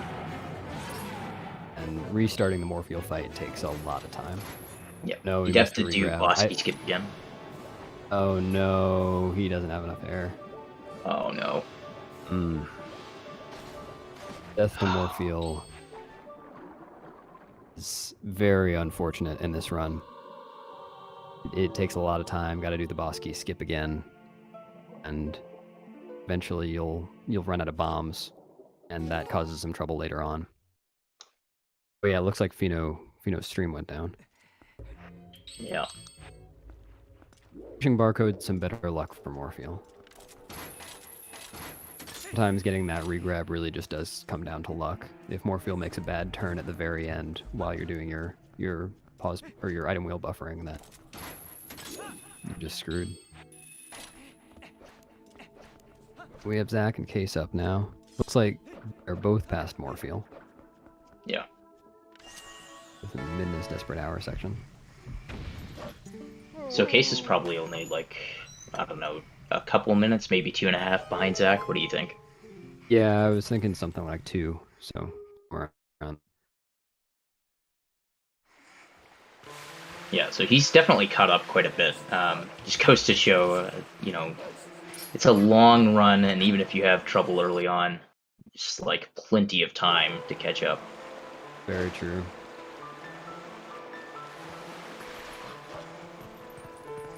Okay, yeah, sounds Good like on we're you, gonna Brooklyn. do.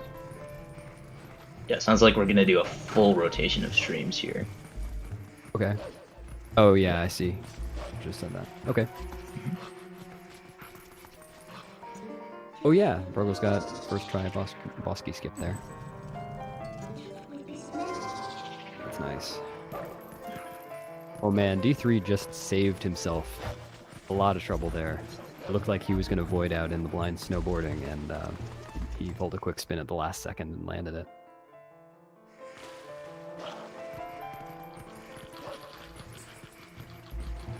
Oh no. He's gonna The trudge of shame. Unfortunate. Oh no. It looks like Adi just, or excuse me, I need to call him Case. Case just did the side hop as though he were in when they were Twilight. Instead of going through Telus Bar. That's what I just saw.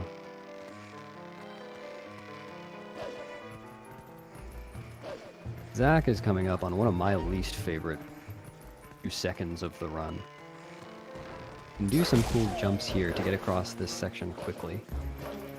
You're jumping and skipping the ropes, and you can do this attack here, but sometimes you'll bonk off all in a flight of steps or more. As far as I know, well, I don't know, there must be a consistent way to do it, I just need to learn, but it's really big. Zach handled it like a pro.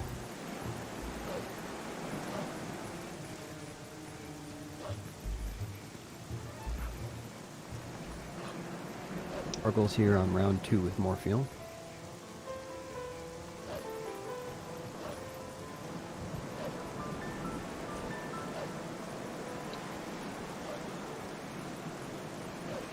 Oh no, we missed the regrab again. Too low, he might get this. No, he's way too far up. Oh no. Ah, jeez. You know, depending actually, the timing was fairly close to the timing to get the really long game over soft lock. I mean, hopefully that doesn't happen. I don't want to speak that into existence, but it can happen if you get that timing. Looks like he's fine though. I have never heard of that before. What is that? It's very rare. It's happened to like me, I think, in orchestra, and maybe like one other person. But whenever you game over from drowning, like right as you land, we still don't know what causes it, but sometimes the game over will not, like the yes or no prompt will just not pop up, and you'll just be sitting on the game over screen forever. Wow. Yeah.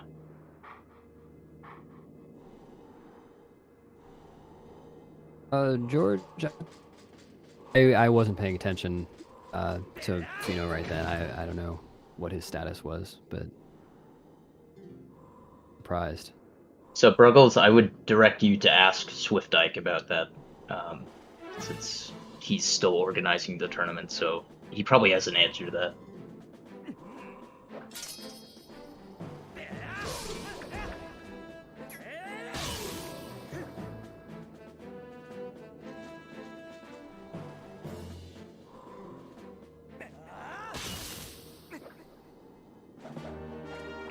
Yeah, it is worth mentioning here. like we're seeing a lot of red on the splits here. Well, I guess it's not a lot of red because Ace is not running against splits and Bruggle's splits aren't red, but everybody else is red because this is a race. Totally understandable, but Zach is a mere 2.5 minutes behind right now. This far into the run, pretty darn good. Oh, Fino's powered, I don't know. Yeah, that's really bad.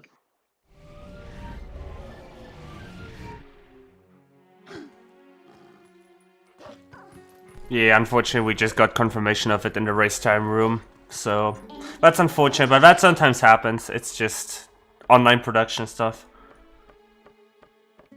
Yeah. Well, thankfully there are other seeding races as well, so he has a couple more opportunities to get a race in. We get some hearts in chat for Fino right here.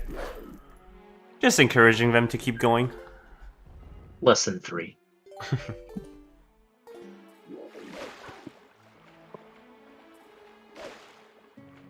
Oh no. What's Zach doing? Oh no! Zach fell. He fall on his way to Aru? Oh no. Yeah. I didn't see what happened. Nope, neither did I.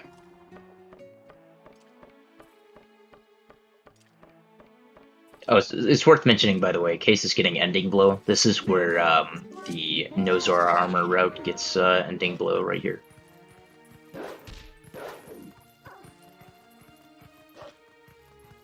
And Ruggles and Morpheal are not getting along today.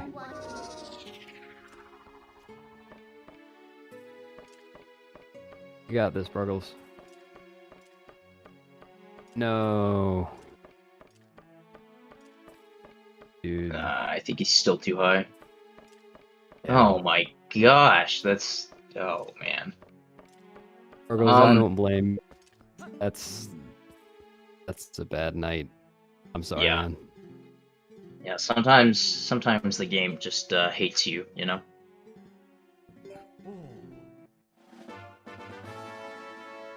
To answer the question if this is usually a major reset point, I mean, I'd say that this is one of the points where people reset more. Usually you can get Morpheal to be nice. I think most runners probably finish Morpheal most of the time, but you have race nerves and that. I mean, but like last time, I think pretty much all of our runners got it first try, so there are other points that I would say are more reset heavy than this.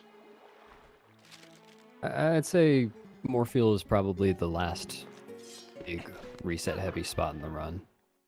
There are a lot of times, or a lot of spots before that, but beyond Morpheal, there's nothing that can cost you another 5 minutes.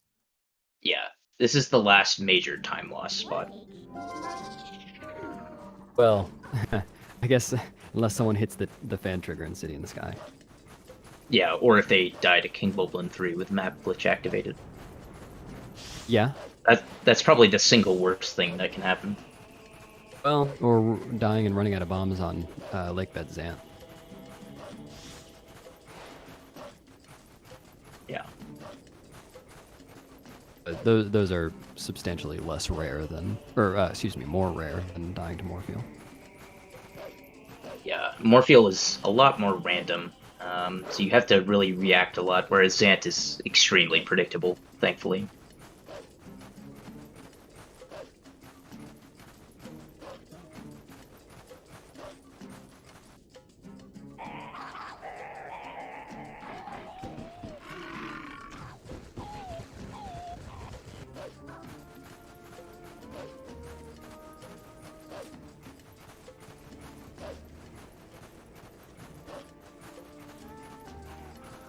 Okay, so Zach thankfully has the ball and chain right now, so he can go ahead and just destroy this pillar.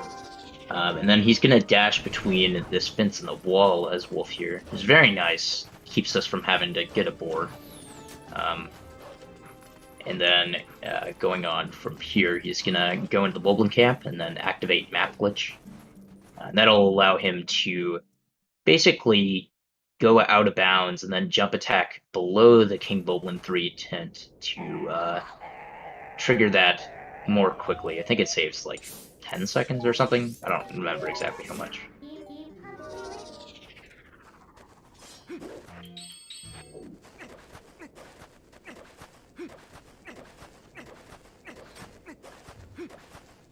It looks like D3 beat Morpheal. Hopefully Bruggles can beat Morpheal this time. He only has 2 bombs left, sadly.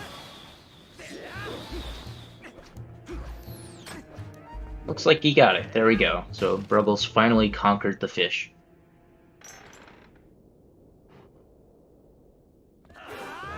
So yeah, we saw Zach Link go out of bounds there, and then just jump attack below the tent. Yeah, so I was talking about earlier, if you die to King Bulblin 3 here with map glitch activated, you have to go back to your previous save, which is like, what, like 20 minutes ago, I think? It's pretty bad. But you can only die if you get hit with fewer than 3 hearts. I guess the last save is after Ball and Chain, right? Yes. Yeah, congrats, Bruggles, on that. That is one dead eel. That's delighted as well. Of course, D3 had Zora armor, so it makes it a little easier. A little, yeah.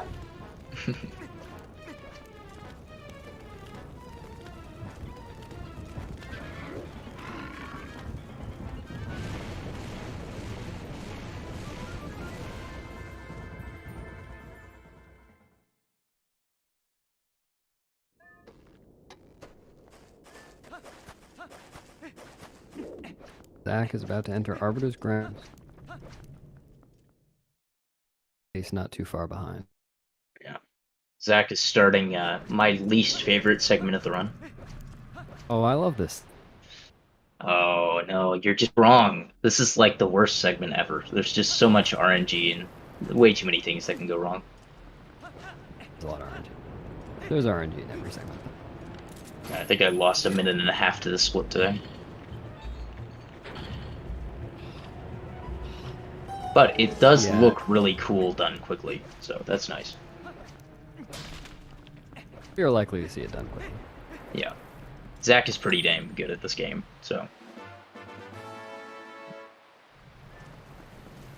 Wonder, I don't know, has he been going for Death Sword Skip in races? Oh, yeah. He's firmly against it as a concept.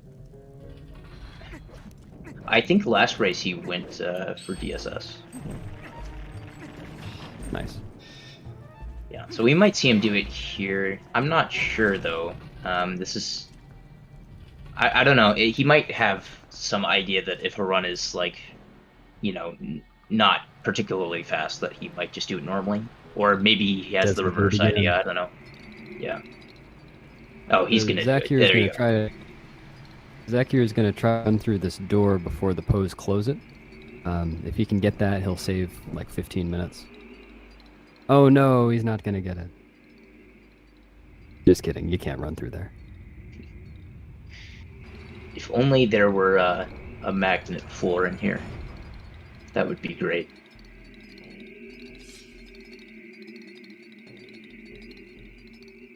Because if you transform into Wolf on a magnet floor while like attached to it with iron boots, you can move during cutscenes. It's kind of interesting. Oh, I had no idea. Yeah. You can get a soft block there, right? If you're trying to... Like, if you enter the cutscene being pushed by a bomb or something, or being pushed by the pot, I can't remember. Yes, yeah. I saw Fino do that a couple years ago. I'm pretty sure that's the thing, yeah. Nice. It's not a thing that would ever happen in a run. There's no reason for that to ever happen, but... Yeah, you definitely have to try to get it. Yeah.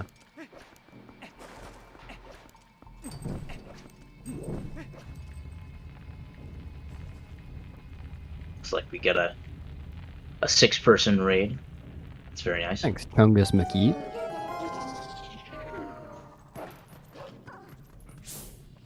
Zach's gonna do some RNG manipulation here to get a quick cycle on the second cycle of this bow fight.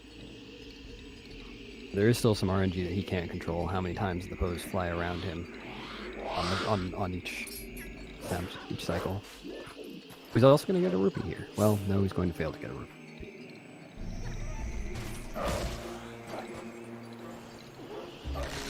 Going to stand here, and then the pose will start circling him quickly. Normally, there's another phase where the pose will go him slowly, and then start circling him quickly, and it takes a while. Yeah, full disclaimer, I did not know that you were supposed to B-attack if the pose spawned in that position. That may be why I keep messing that up. Yeah, I had wondered about that for a little while, and the ZSR page describing this trick does, like DB's video does say, just stand there. Yeah. Usually doesn't work though, sadly. Yeah, no, B attacking is the way to go. You learn something new every day. You were gonna say? Well, one thing that's worth noting here, I just glanced at D3 climbing this area. Well, he's Wolf now, so he doesn't have his Zora armor on, though that would look awesome. When he has his Zora armor on, he is more susceptible to damage from fire sources. So if he gets shot by fire arrows, then they do 2 hearts, I believe, damage. And it can be kind of scary, especially in Goblin Camp. He has low health there. Then he has to be careful not to get hit by the arrow. You usually don't get hit. Oh, and see, he just bunked down like I was talking about. I hate that. Very unfortunate. Yeah, that's why I do not go for that one.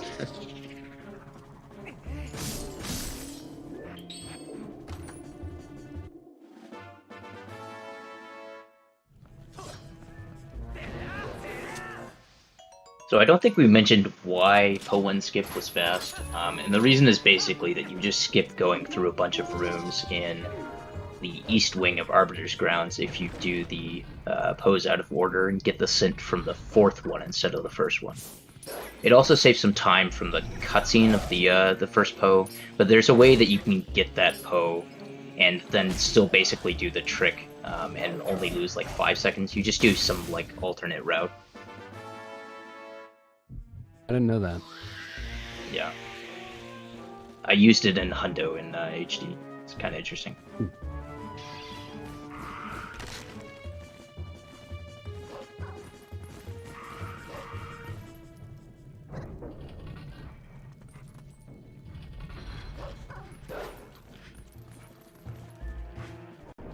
Looks like Rebels might be going for the quick win cycle here. Gonna jump onto this bridge and try to get up. Yeah, there he goes. Got it. The wind lets the bridge totally down. This is where everyone's really paying attention to their rupees, or, well, Arbiter's Grounds is. So Zach and Ace are thinking about that right now. He's just got a 20 rupee chest because he didn't have enough to skip that. Ideally, you can skip that. Collected enough rupees, gotten good RNG, and know where some backup ones are in Arbiter's Ground. Zach, I think, skipped that. The ruby chest? Yeah, he did. Yeah, he might. Gonna try to get. He's gonna get a red in the next room, which is 20, and then hopefully a good amount of RNG greens. But there are 7 guaranteed rupees between here and the spin-off.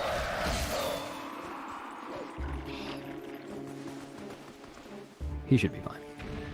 Yeah, he'll definitely be fine, as long as he gets at least 2 from these Stalkins, which looks like he should be able to. This room sucks. The one Zach is in right now. The unfortunate thing is that it can just push you into that sand pit, and when you're in that sand pit, even if you're far enough away with that chain, you cannot actually activate the door. That just happened to Zach twice. Not a huge time loss, but certainly an annoyance.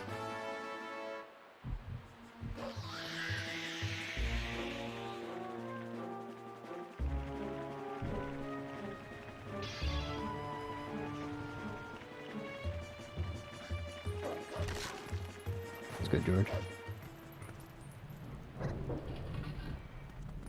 Yeah, so we'll probably see Zach get the blue rupee before going backwards through the second half of the dungeon, so that he can get to 300.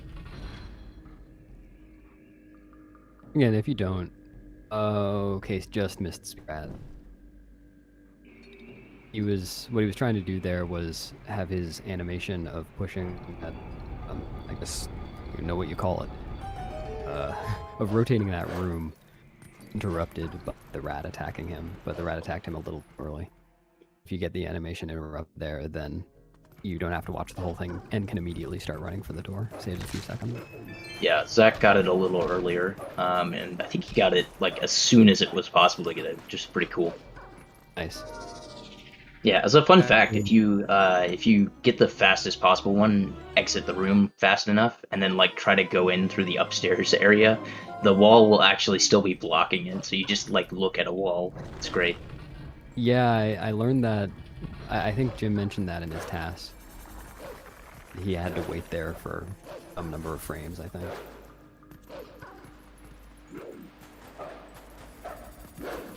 He's now doing the second half of this dungeon backwards, as Jaquaid mentioned earlier.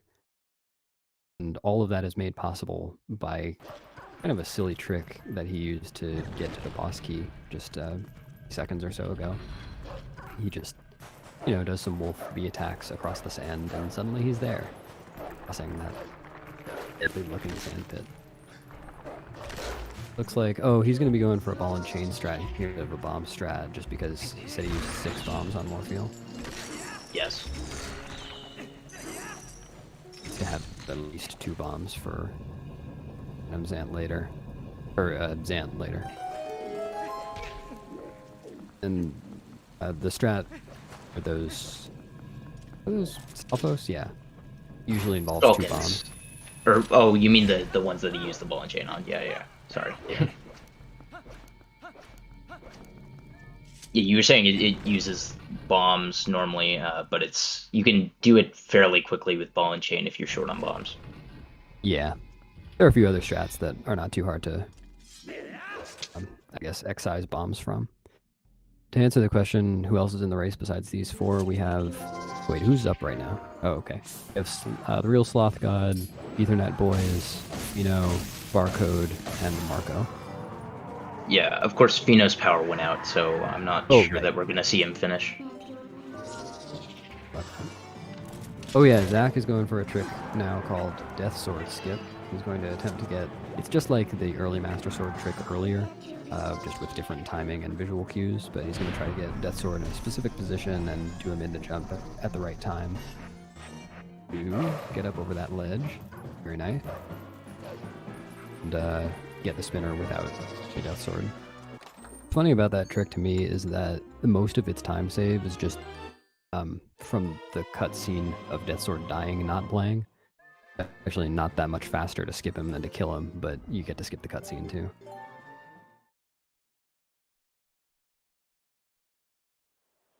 Trick also requires some good RNG. Sword has to not get stuck. It can just get stuck and never attack you until you move or hit him again. And that definitely throws you off when you're trying to do that Death Sword skip. Just get stuck over and over again.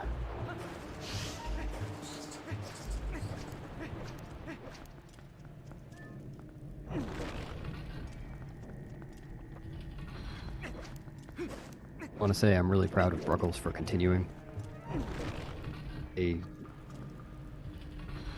That takes some serious willpower. Yeah, I mean, what was that, 4 Morpheals? It was a lot, which, I mean, I would have rage quit by then. I probably would have broken my controller a few times over.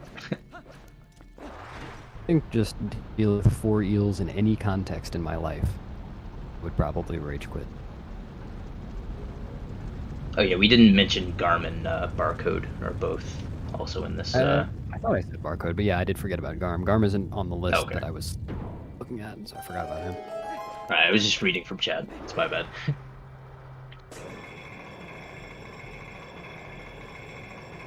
Hopefully, Case is going to get Death Sword skip now.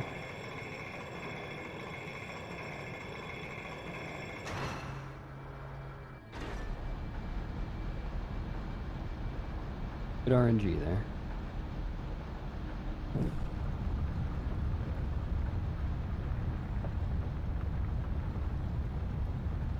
Oh, we just missed it. Yeah, it's a very precise trick. But he gets to try again.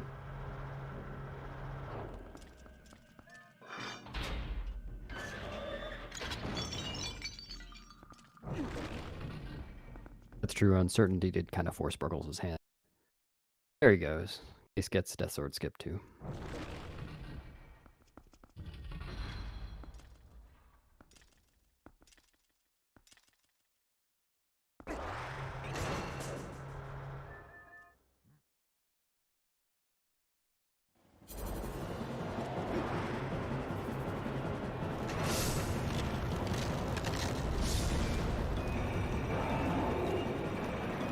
Exactly.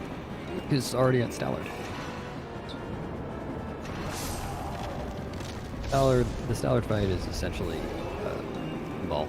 Kind of fun. Good RNG and some good movement here. You can very quickly defeat the first And then for the second phase, you can get on the spinner at a specific time after doing a few rolls, and you can knock down Stallard's head before he actually rises off the ground. For yourself, maybe you can knock down Ballard's head. I'm having some trouble with that one lately.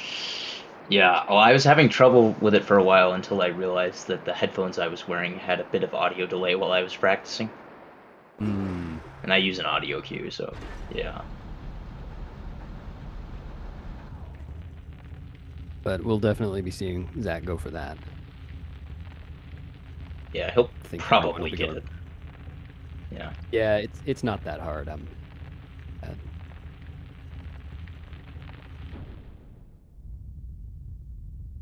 But it is an unfortunate one to miss. One chance at it, and then there is a pretty cool backup for it. I hope we don't have to see it, but if someone misses it, I hope we do see that. Excellent backup.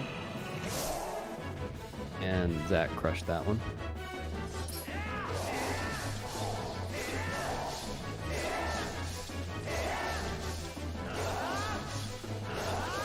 One cycling hard with some quick spins, and the fight is already over.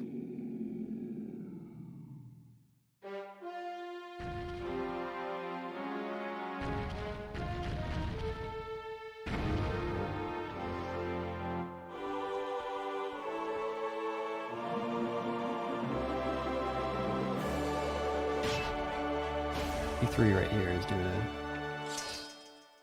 one skip. That from Zach and Case, but I think either of us mentioned it while it was happening. It's up onto a pillar there. Are you talking about Poe skip for Burgles? Yeah.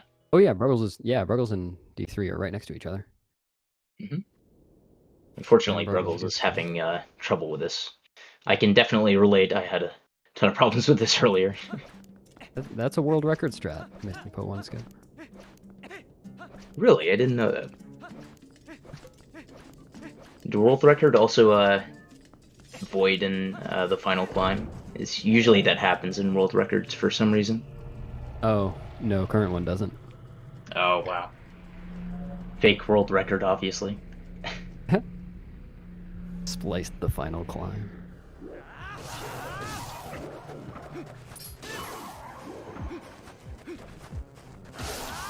Zach is going to be the first one to get to City in the Sky. Oh yeah, speaking of, someone asked earlier how you can beat this game in a little over 3 hours, or a little under 3 hours.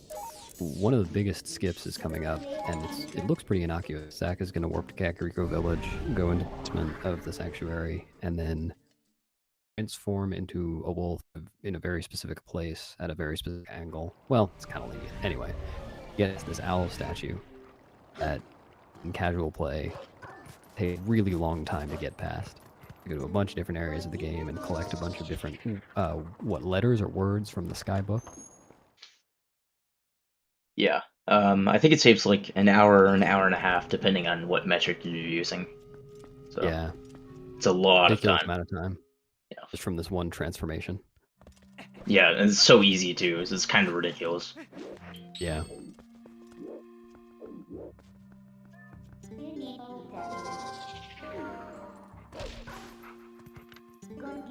A one bonk. It's easy if you take your time. But of course, these guys are all going to be trying to go fast. Yeah, so Zach is leading and probably would be a good time to rotate, although Case is also pretty close behind. Well, I guess mean, it's not super close. Yeah, so it's still a few minutes. Yeah. Zach is decidedly leading right now. Mm. Well, of the four we see. I assume he is of everyone. Probably. Probably just keep Zach.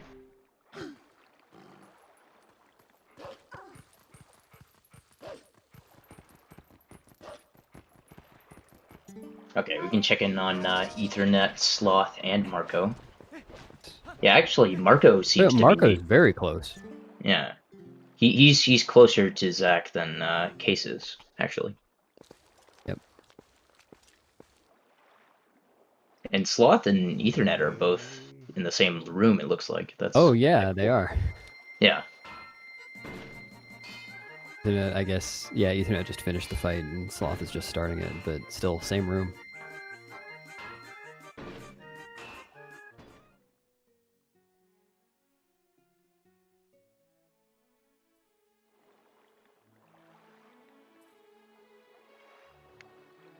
Just spent those 300 rupees, does not have to worry about rupees for the rest of the run. Definitely getting into end game.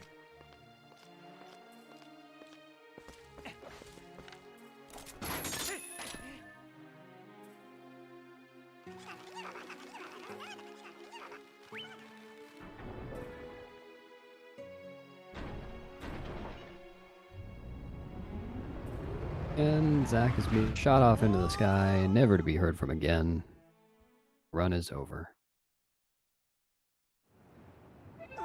And he's back. Yeah, thankfully there was a pool of water to catch him. I'm not sure I want to think about what would have happened if that wasn't right there. I guess, yeah, wow. I guess if the pool of water were near the apex of his jump, then he wouldn't hit it so hard. I don't know. We should probably not think too hard about that.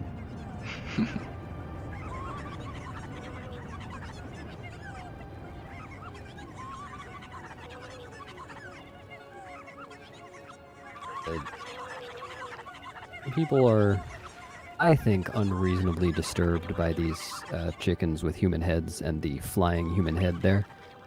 If you're unreasonably disturbed by them, well, you're about to see a bunch of them. Yes, it's the city of man-chicken.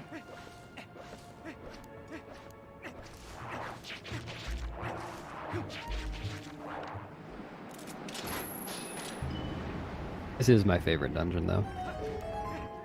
I enjoy this one. There are a lot of cool movements all around. It's gonna do a double LJ here. Well, it's not a double A, it's two separate LJs. Cross. And this is actually kind of the scary part of the run. He has to not hit a fan trigger right next to this, or he's gonna be careful approaching it. Well, he ran up to it, but now he has to be careful. He's not... Oh, he was close enough, okay. Yeah, he's fine. If you run... I thought he was gonna have to wiggle his wolf a little bit. But yeah, if you run straight up to that door, you hit a trigger that turns on a fan in the room he's in right now, and that requires minutes of running around the rest of the dungeon to get past it in order to get the boss key. Oh, Sloth just crashed. Wow. Yeah, did the stream go down? Oh, man. Man.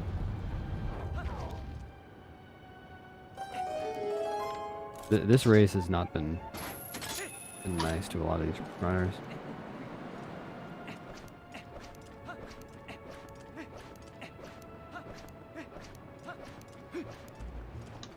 Yeah, this is just a cursed day.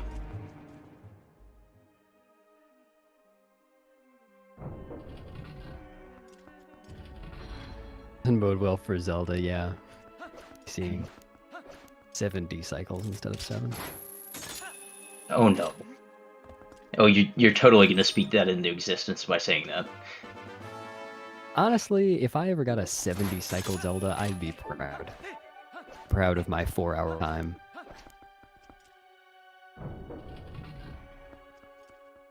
I say 5 hour time. No, it wouldn't be that bad. It's like, Well, come on, each one would be like, I don't know, 15 to 20 seconds. Zach, sorry to cut off the banter here, but Zach is going to be doing a cool skip here. It looks like he's just parkouring, but he's in fact skipping a cutscene. And not skipping that cutscene, unfortunately, takes a good amount of time. Just the cutscene is long, and it also influences where he will load when he save warps after getting the double claw shots. Yeah, and I think the world record for Zelda cycles, by the way, is, I'm pretty sure it's 15. That's what I've heard, yeah. Yeah. You know, I don't know if Sloth is continuing. I think that's a question for Ike. Seem to be in touch with him. Yeah. I guess we should at least root him off. For now. Unless he's about to be back up again. So Zach's about to go through my favorite part of City in the Sky. Yeah. Love this part.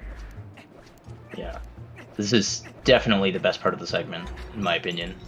Unfortunately, in HD, we completely skip all of these rooms, which sucks. Oh. Well, that kinda sucks. Yeah, he's gonna be doing some cool LJs here.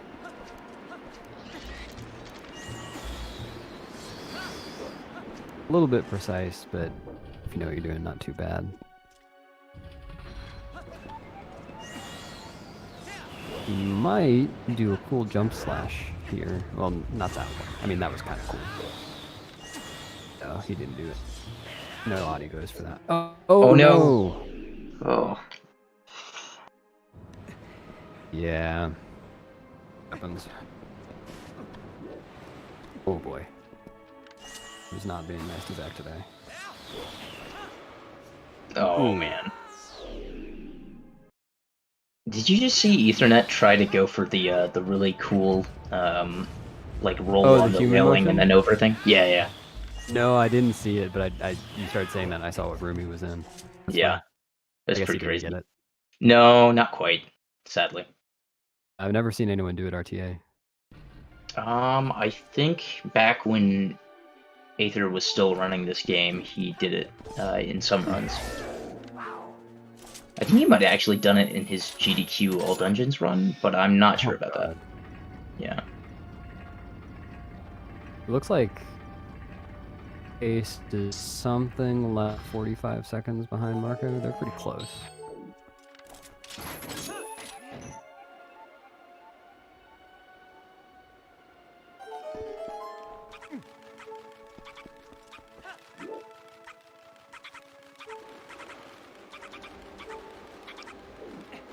Thanks, George.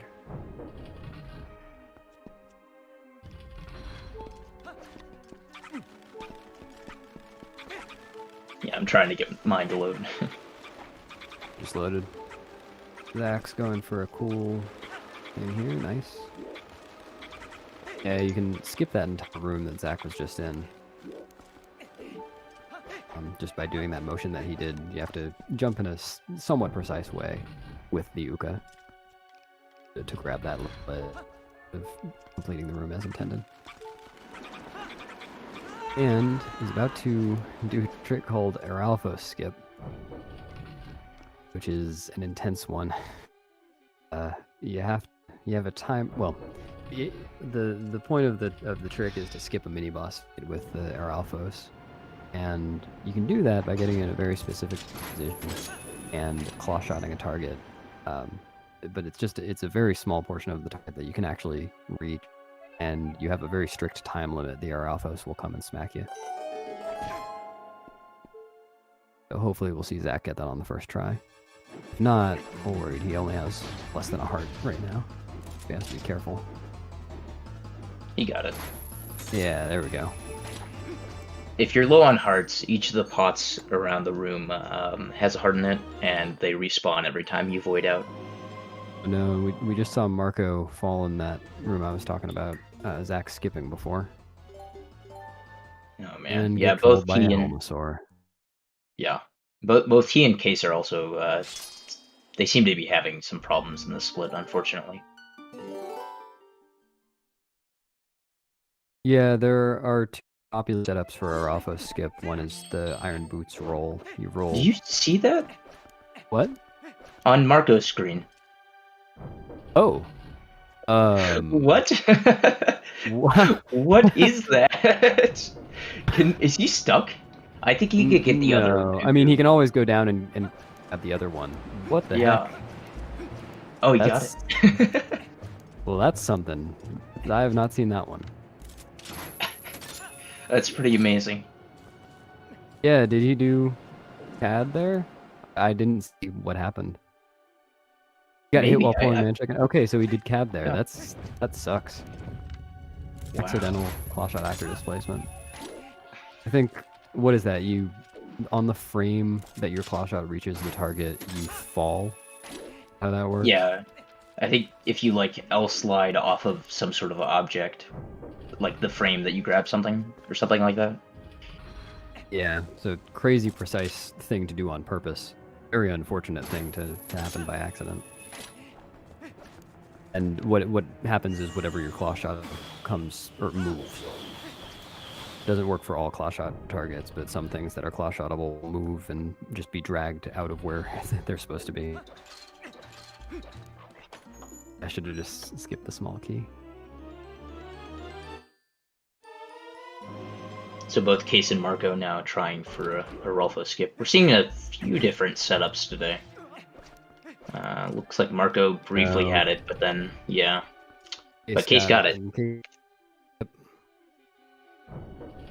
Yeah, unfortunately, the fastest way to get a Ralphos, or to try a Ralphos skip, well, the fastest reliable way to retry a Ralphos skip is just void out.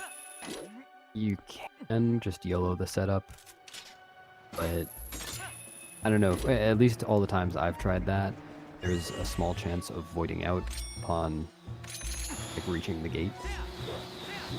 So I never go for it. Yeah, if you have an imprecise position, you can definitely void out.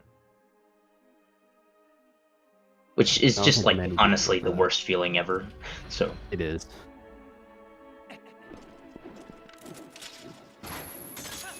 Zach is now climbing the fan tower. Fun one. He's gonna try to do this without having to wait any extra cycles on these fans. On this one that he's claw shotting to right now, he is going to have to drop and run over to the other side. But after this, he should be able to get all the way to the top without stopping.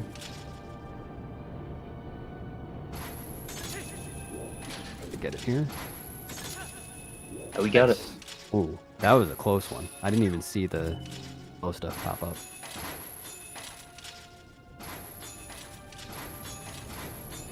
Yeah, that one's especially difficult because you have to aim super, super quickly. But it saves about 10 seconds, I think. I think it's 12 Oh wow. on the order. Yeah. Yeah.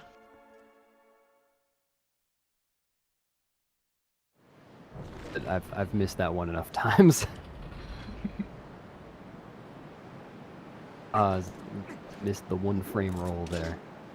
Saved himself a quarter of a second or something.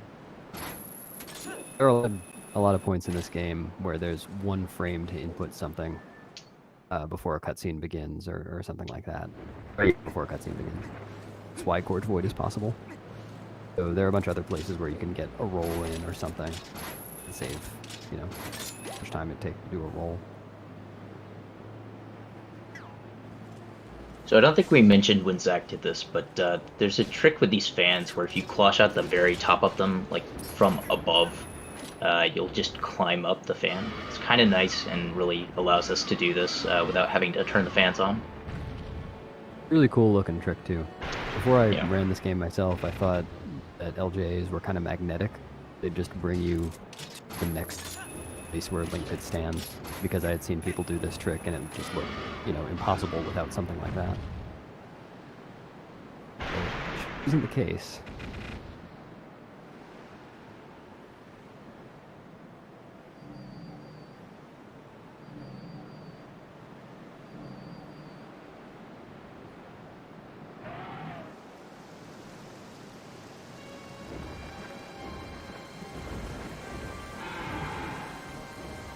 Zach is mid Argarok fight here. The Argarok fight is pretty much just an auto-scroller, assuming you do that right. So, not too much exciting going on here, though Zach is going to have a pretty reasonable response to seeing a dragon soon. He's going to jump off the ledge as far from the dragon as he can. Nice, Marco and Case both just got the quick... Oh wait, no, I'm sorry. Case just got the quick fan tower. Marco is about to. Yeah. So in reality, the reason that he voids out here is so that Argarok doesn't fly around the room, which would take a really, really long time. Yep. Now he's just going to do a couple of cycles of getting up on these shottable pillars, waiting for a sound cue, and then claw-shotting around and stabbing Argarok a few times.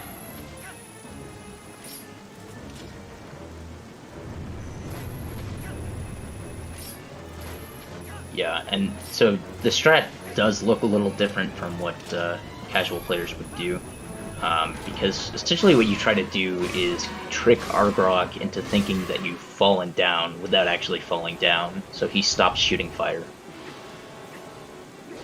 And so we have a way to do that on all 3 cycles, thankfully. This is actually another place where D3 is going to have to be careful. He's going to have Zora armor on here and getting hit by the fire. Causes a lot of damage. Especially it because one-shots. Like yeah. Yeah, it's an automatic game over. I think. I was thinking, I'm trying to remember, because that definitely happened to me before, back when I was running Zora, I remember. And I feel like I remember the deal was if you get hit with the flame in such a way that you fall, the fall damage will be the thing that kills you. The flame gets you to low health. But Oh, maybe I'm that's right. misremembering. Yeah, but you'd have to have so many hearts to get that to happen.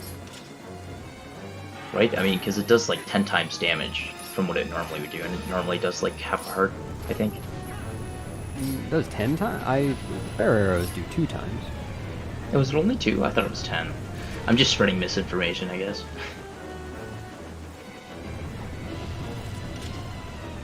Here on the final cycle. Keeps going. I will say as a fun fact, the Armagoma laser, I'm pretty sure, does actually one-shot you, though. I mean, I could be wrong about that, too, but it also does a lot of damage if you have Zora armor on, which I say from personal experience.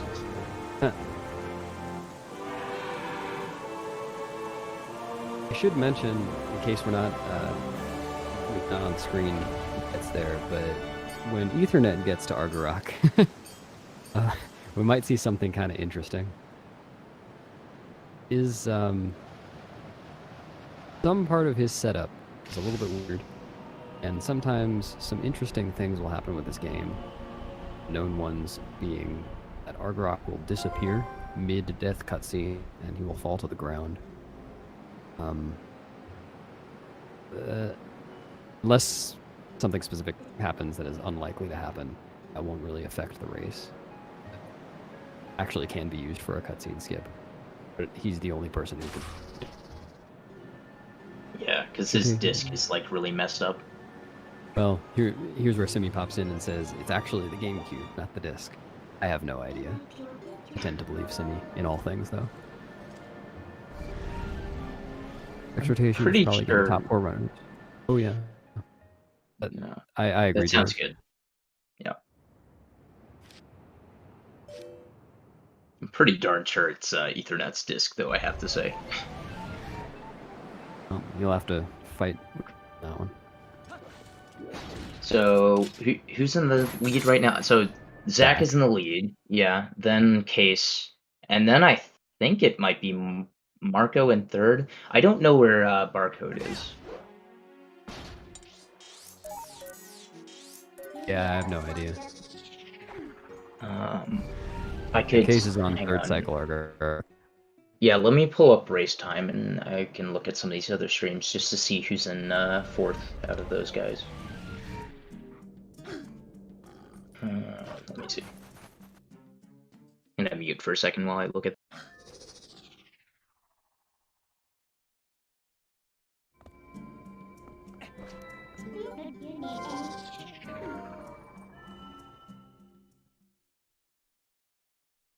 Quaid's doing that.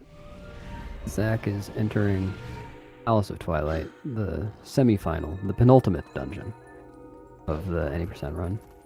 Of the game casually, too. This and Hyrule Castle left. And one of the cutesy speedrunner names for this dungeon is Palace of Time Loss. There are... Yeah, that's a good name for it. There are a bunch of hard tricks just packed into this dungeon. And if all goes well, then it actually doesn't look all that impressive. But if things go poorly, you'll know. Yeah, by the way, to confirm, I think Barcode is, in fact, in 4th place right now. He's a bit further behind than Case and Marco, but he should be in 4th.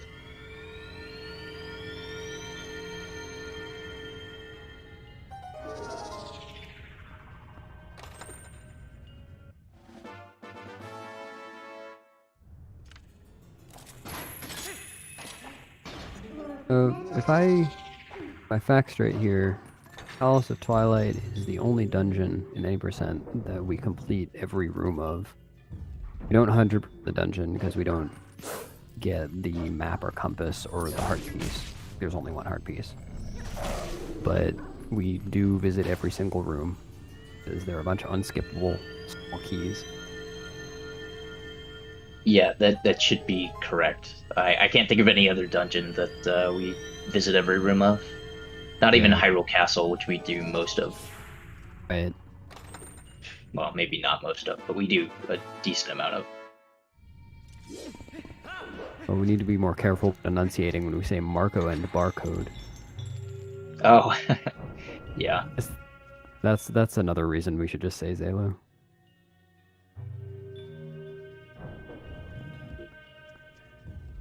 I still don't know if it's Zelu or Zelux. I think he said I was Zelux. just about to say. Yeah, I was like in his stream the other day, and I'm pretty sure it's actually Zelux, so I've been saying it wrong basically my entire life. Well, his username is spelled with an X at the end. Yeah. The only reason that I think it might be otherwise is that I've heard other people say Zelu. I have no idea.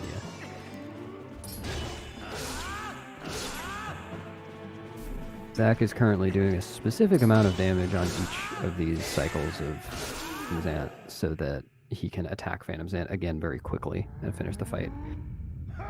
Almost as quickly as possible. Turns out, I just learned this yesterday, that there is a strat that is, triple frame perfect for killing Phantom Zant without him warping away even once. But I don't think anybody goes for that. What do? You just, like, continuously jump attack him? No, it's sets of 3 stabs. Oh, okay. I just saw Simi posted a video on that. Simi apparently did it RTA. Is there an alert sound? Oh. Sound on. I've read that.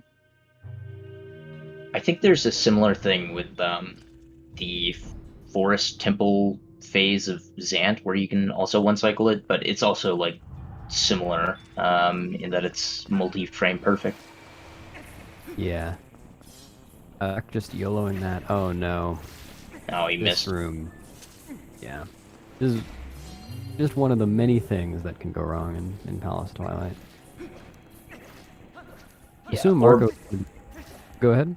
Or basketball is not the easiest thing to do. It is not. But here's a cool strat. He's gonna L-slide once he's targeted, and once he's got this. And that prevents some enemies from spawning up there. And those enemies are horrible. Props to whoever figured that out.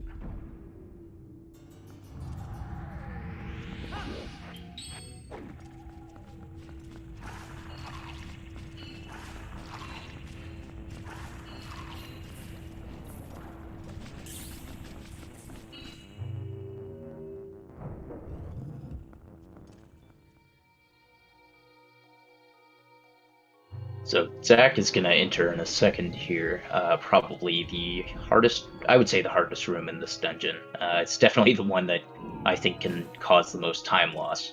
And that's the one where you have to jump across a billion platforms while trying to get to a Zant head in a limited amount of time. the number of platforms is 4, but it feels like a billion. It's, yeah, it is stupid room. Yeah. And again, when this room is done well, it doesn't look like much. It's like, who could possibly fail that room? But boy, can we all fail this room. But Zach does something smart here. He's going to throw the boomerang to scare away the keys a little bit, or stun them. And that'll prevent them from trolling him right here, which can sometimes be an issue. So he's going to jump across here, and he got... I'm kind of amazed by that. That's probably the worst possible spawn. Yeah. Yeah, I think that's personal preference, but yeah, that's a probably least favorite spawn. All the way over to the other side, and then you can sometimes just run into the Xan head and get pushed off. Falling in that room it takes an incredible amount of time to get back where you want to be. As you get force transformed by the mist, or by the Twilight at the bottom of the room. You have to get back up on the platform and cross it and the whole thing. Yeah, and you have to wait for the cycle for the platform too, and it's a disaster.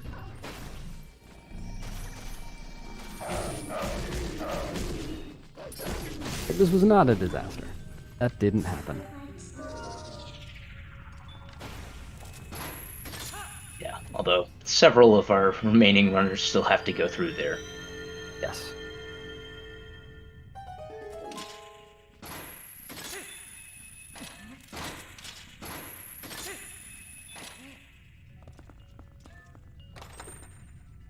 Case and Marco still very close together. Something like 20 to 30 seconds apart. That's going to be a tight race.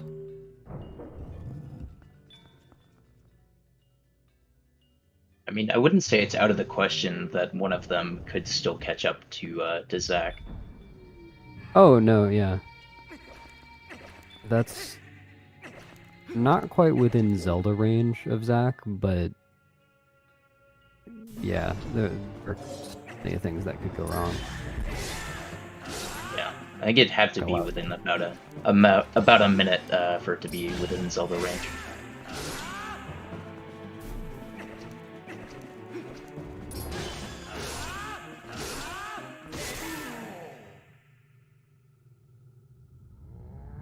Marco entering this unfortunate room. Looks like Case just completed it. I missed it. Yeah, he got a favorable spawn, so... It looks like he got the one in the middle. Oh, same one as... Or no. The other one. No, oh, no! Well, he at least totally he didn't already need got to the go Xan for head. that. Yeah, jeez. Yeah, that's unfortunate. Also, he's on really low health here. Hopefully he gets a heart, because you do need 2 hearts in the second part of this dungeon. Or I guess a little over 2 hearts to do it as fast as possible. Yeah. He usually relies on getting some hearts in Double Soul Room. But yeah, being on low health in Palace is always a tough time. And you usually end up on lower health than you want. Just because most people, well, you can see everybody's heart containers or how many heart containers they have in the top left of the screen. Looks like Case has 4 now. Ethernet has 3, but that's because he hasn't completed Sky yet. And then Zach and Marco both have 5. Not a lot of people go for more than 5. So you start the game with 3, and then anytime you finish a dungeon, you can get a heart container from the boss. I think everybody goes for 4 or more. You can complete the game with only 3, but it's kind of pointlessly difficult. And when you have just 4 hearts finishing the Argarok fight, you get down to 2 by the time you get to Palace, just because of the drop with iron boots that you do onto the bridge, falling down from the sky. So a lot of people start Palace with 2 or 3 hearts, and it can take a lot of damage in Palace, so it can be scary. Yeah, it's worth noting that you optimally take 1 heart of damage during the Argarok fight, so if you didn't pick up any heart containers before then, you would be at 2 hearts, which means that you actually have to grab that heart container or some other heart, which would be slower anyways, in order to survive the fall. Like Zach just side hopping off the ledge there, I hadn't seen that before the cutscene started. Yeah, Zach's pointing out something else that's important, is that war is kind of risky in a race, because in the King Bulblin 3 fight before Arbiter's Grounds, you can, if you get hit, then the run is it's set very far back. You get a map glitch soft lock. It's, in my experience, pretty rare for that to happen, but it is a risk for sure. So I think Zach probably got the lake bed container. Yeah, George, I think that sounds appropriate.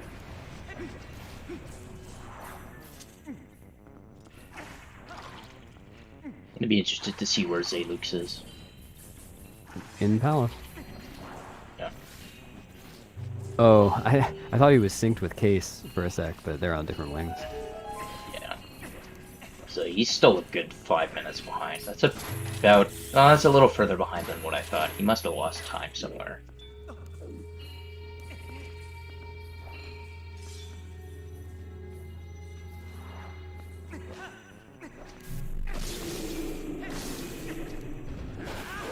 It's worth noting that I don't think that Ruggles at this point is more than, like, probably 3 or 4 minutes behind Zelux here.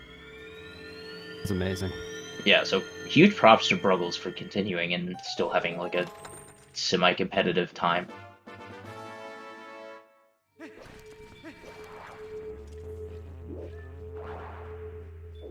To hear Ganondorf theme 8 times. Oh my. Oh no. It would just... wait. I think I just had a stream glitch. So I saw him mess up the LJA, but he landed, and so he could just try it again. Which is very lucky, because you can't always do that. Yeah, you avoid there.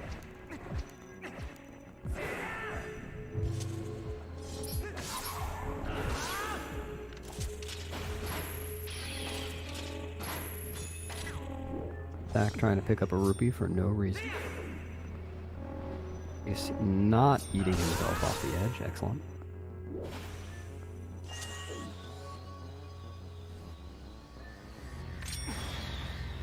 He goes for this LJA? Oh my gosh, he does. Why? Oh my. I don't know.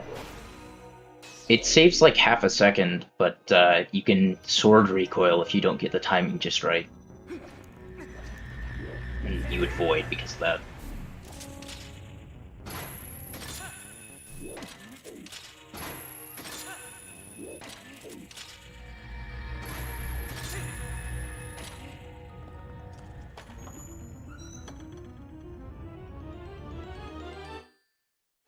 Yeah, Zach, I would agree with you if there wasn't sword recoil, because in HD that LJ is definitely free, but I would not go for it here. Or felt like any of the LJs in Palace are free, just because sometimes Rang will not go into the wall, and you have to be very careful, because all of them are huge time losses to miss. Yeah, my personal favorite is if you do the variant of early platform where you do an LJA at the very top. When that one doesn't go out of bounds, yeah, that one's fun. You mean after getting the small key? Like while No, you're it on would the be platform? no. Although that one's also really bad, but it loses less time. It's the one before that. It's like LJAing over to the last sand head before you get onto the platform. Right, like the one with the platform cycle.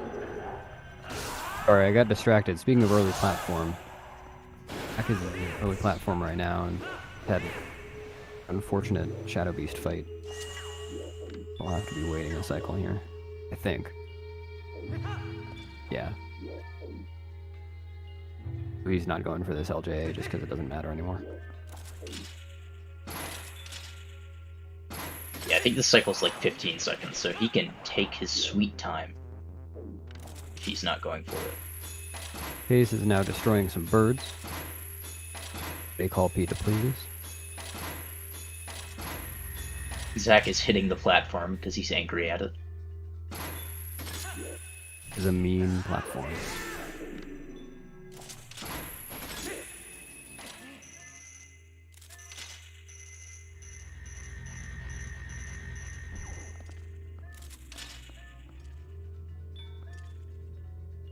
He doesn't get hit here. Oh. That doesn't matter.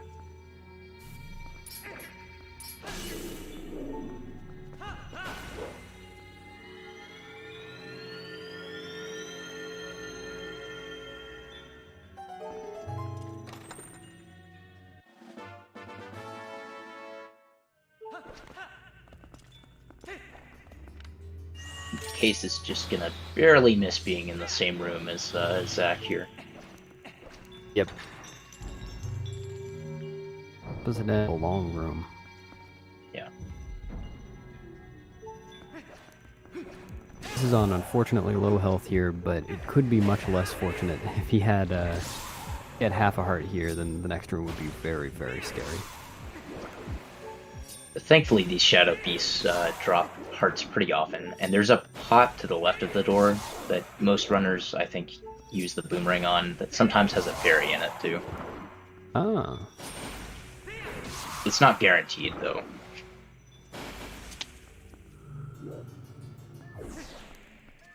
Yeah, 3/4 heart.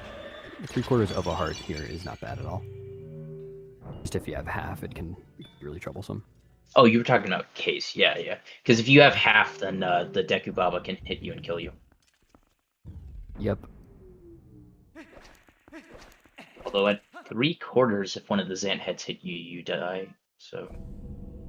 True. It's pretty easy to avoid that here. Like this one right here will never hit. Oh, he's doing an LJA here. Oh, I've never seen that one. Did Zach do that one?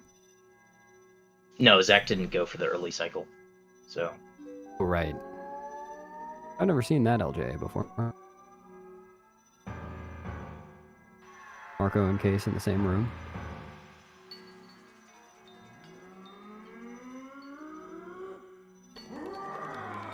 Zach starting the Zant fight as Marco is. Zach here is going to do quick sword combos. Zant. One kind of interesting thing, or just thing to note about the Zant fight, is that in all these phases, what really matters is how many combos you finish on him.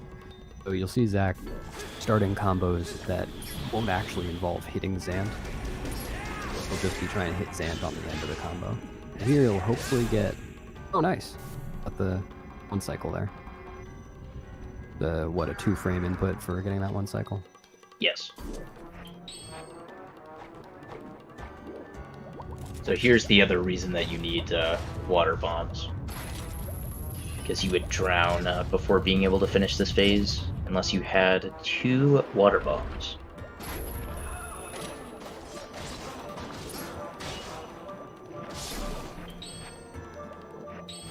We're going to use those in pretty similar fashion to how we use them in the Morpheal fight to refill our air. But as Jaquade said earlier, Zant is much more predictable than will do the same thing every time if you do the same thing every time. Oh no, Barcode just failed LJA in Soul Room.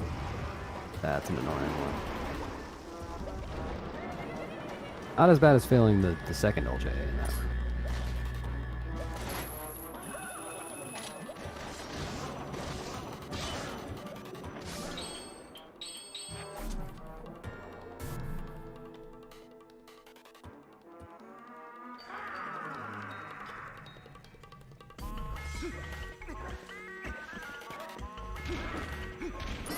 So in the Ook phase, Zant is also really predictable. He pretty much always hops, I think actually always hops the same 2 hops first, and then always goes in the middle for the second cycle.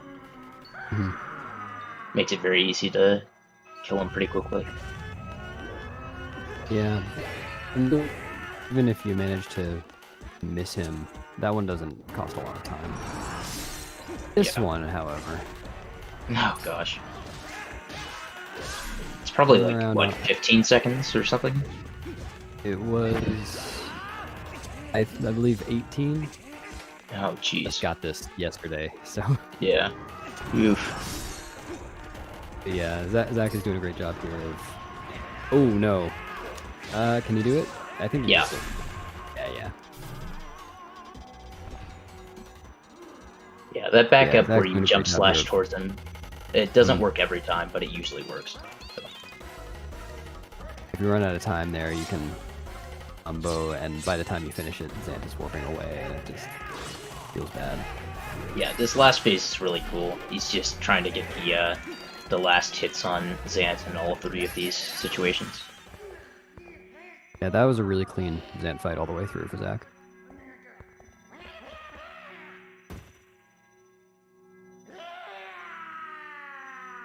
Marco got the one cycle on mine Zant as well. I didn't notice, Feathercase did. They are neck and neck.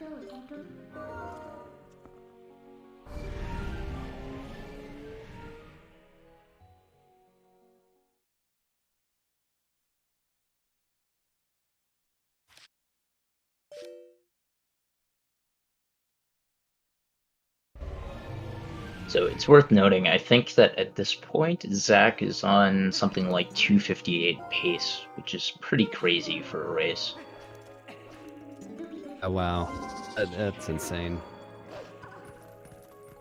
Yeah, I mean, he got a 258.12 last time, I think. So, I mean, he's just been playing amazingly recently. It's pretty crazy. This is why I said at the beginning that I really do think he has a serious shot to win the whole thing. Yeah, I strongly agree. He's playing so consistently too. Yeah.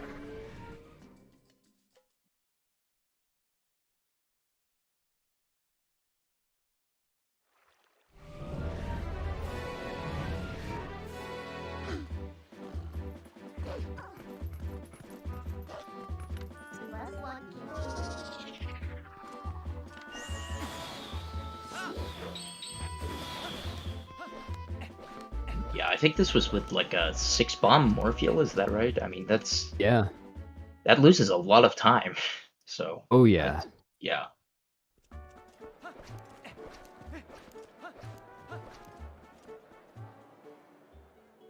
Zach gets better times on his bad days than I get good days, that's for sure.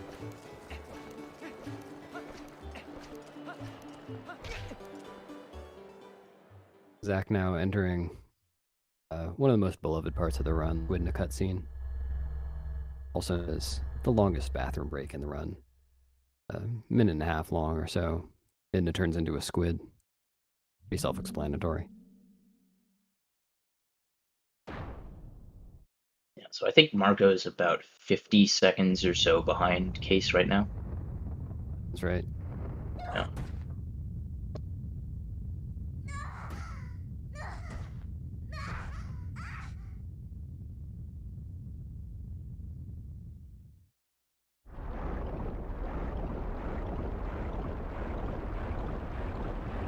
Oh, that's right. Zach did have unfortunate EMS. Forgot about that. Just 3 hours ago.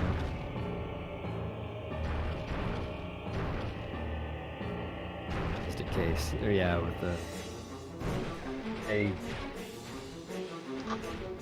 When I say Zach does better on his bad days than I do on my good days, it's definitely not just him. All of these runners are doing spectacular. Or a race setting.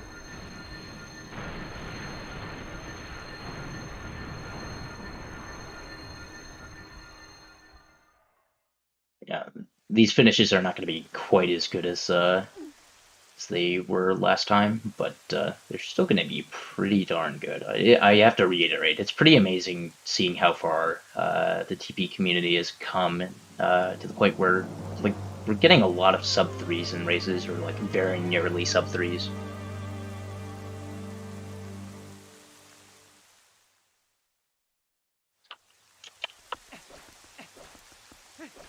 Yeah, sub 3 used to be legendary. I think just a couple years ago there were like 5 or 6 people that had sub 3, and now there's 18. Yeah, something like that.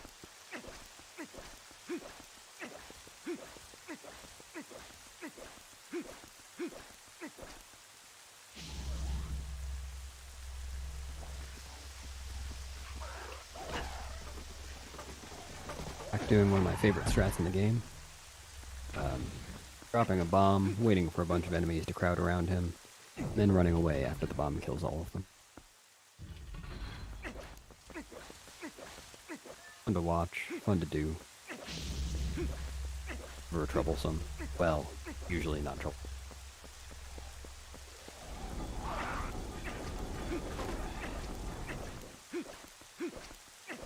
Looks like Marco missed the bonk into the squid in a cutscene.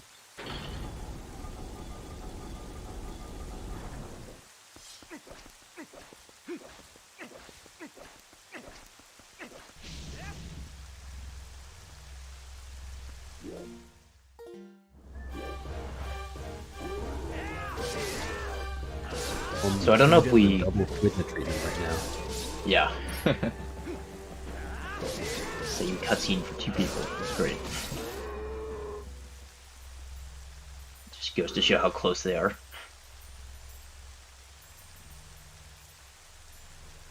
Or were you starting to say something? Yeah, so I was talking about King Boblin 4. I don't know if we mentioned, but you can multi-hit every time you do a quick spin on King Boblin 4. So, on any King Boblin fight.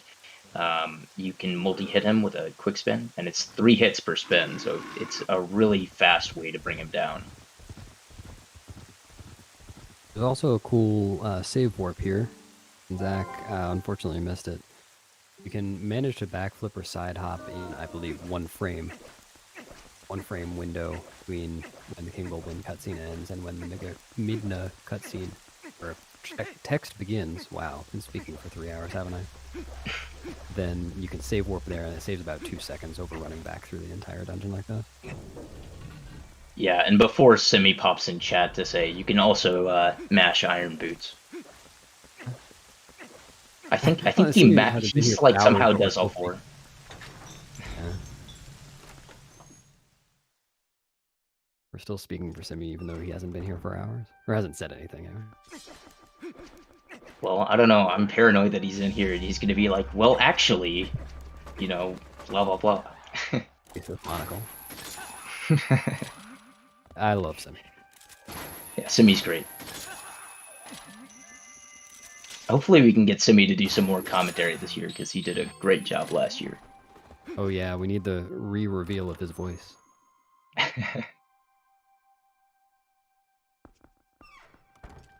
Yeah, shoutouts to Simi. I think he, like, commentated probably 2/3 of the 3 streams last year. It was crazy.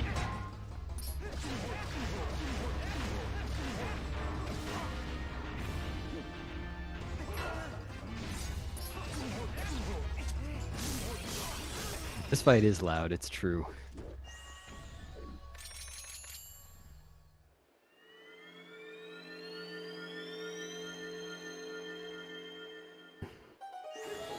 What is the winner of the tournament? I don't think there's a prize, is there? Bragging rights? Yeah. That's about it. Although I don't think that Case has made much use of those bragging rights over the last year. Oh. So you need to start bragging more. Yep, because he might be dethroned and then won't have the bragging rights anymore. You never know. Oh, Zach is going to do something fun in this room. There are a lot of strats for this room, and they're all fun. Oh yeah, he's going to stand in this corner and blow everything up. There you go. Room complete. Just got to kill this Dynalphos. Those are, yeah, Dynalphos. And Bomb will do it. You just have to get them near enough to it. Use the ball and chain to move quickly through the Alphos fight. So what Case is doing right now, like I already did. Oh, he almost missed that.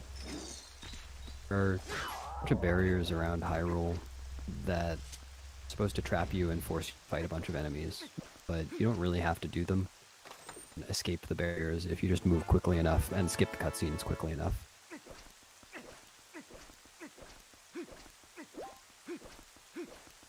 There have been two. There were just two of those, right?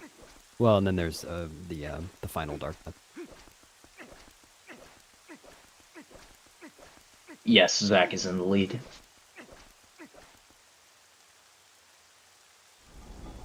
Also, we have to get our classic "Aru has a bazooka?"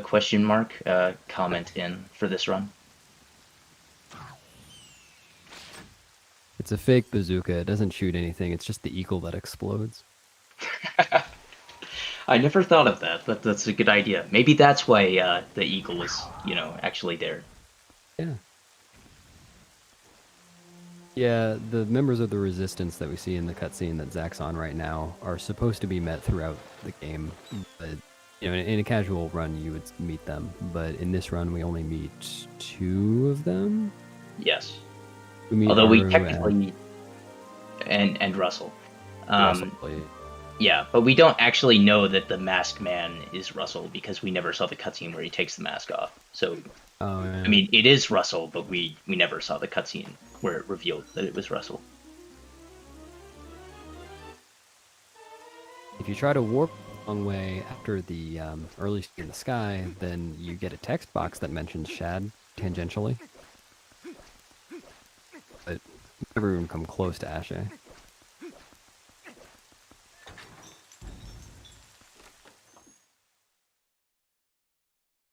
Yeah, Zach's something like 2 minutes ahead of the case right now.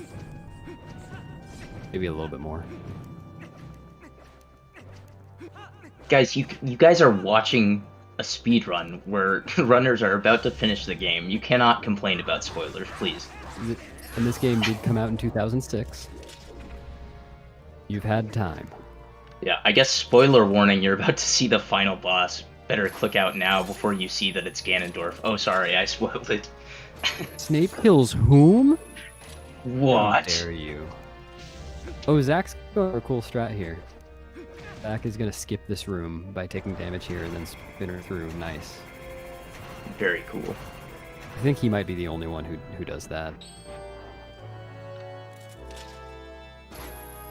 Did I just see a Citizen Kane spoiler in chat? Oh my gosh.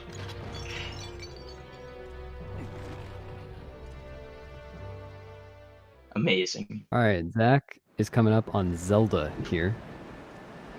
The beloved end-of-run RNG. Zelda fight, assuming you don't get hit by any of the attacks damage are with. So, it is just random. You can lose a time to this fight. You can gain a time if you lost a lot of time in your PB. Zach is going to hope for a 7 cycle here. Lowest number of cycles you can get.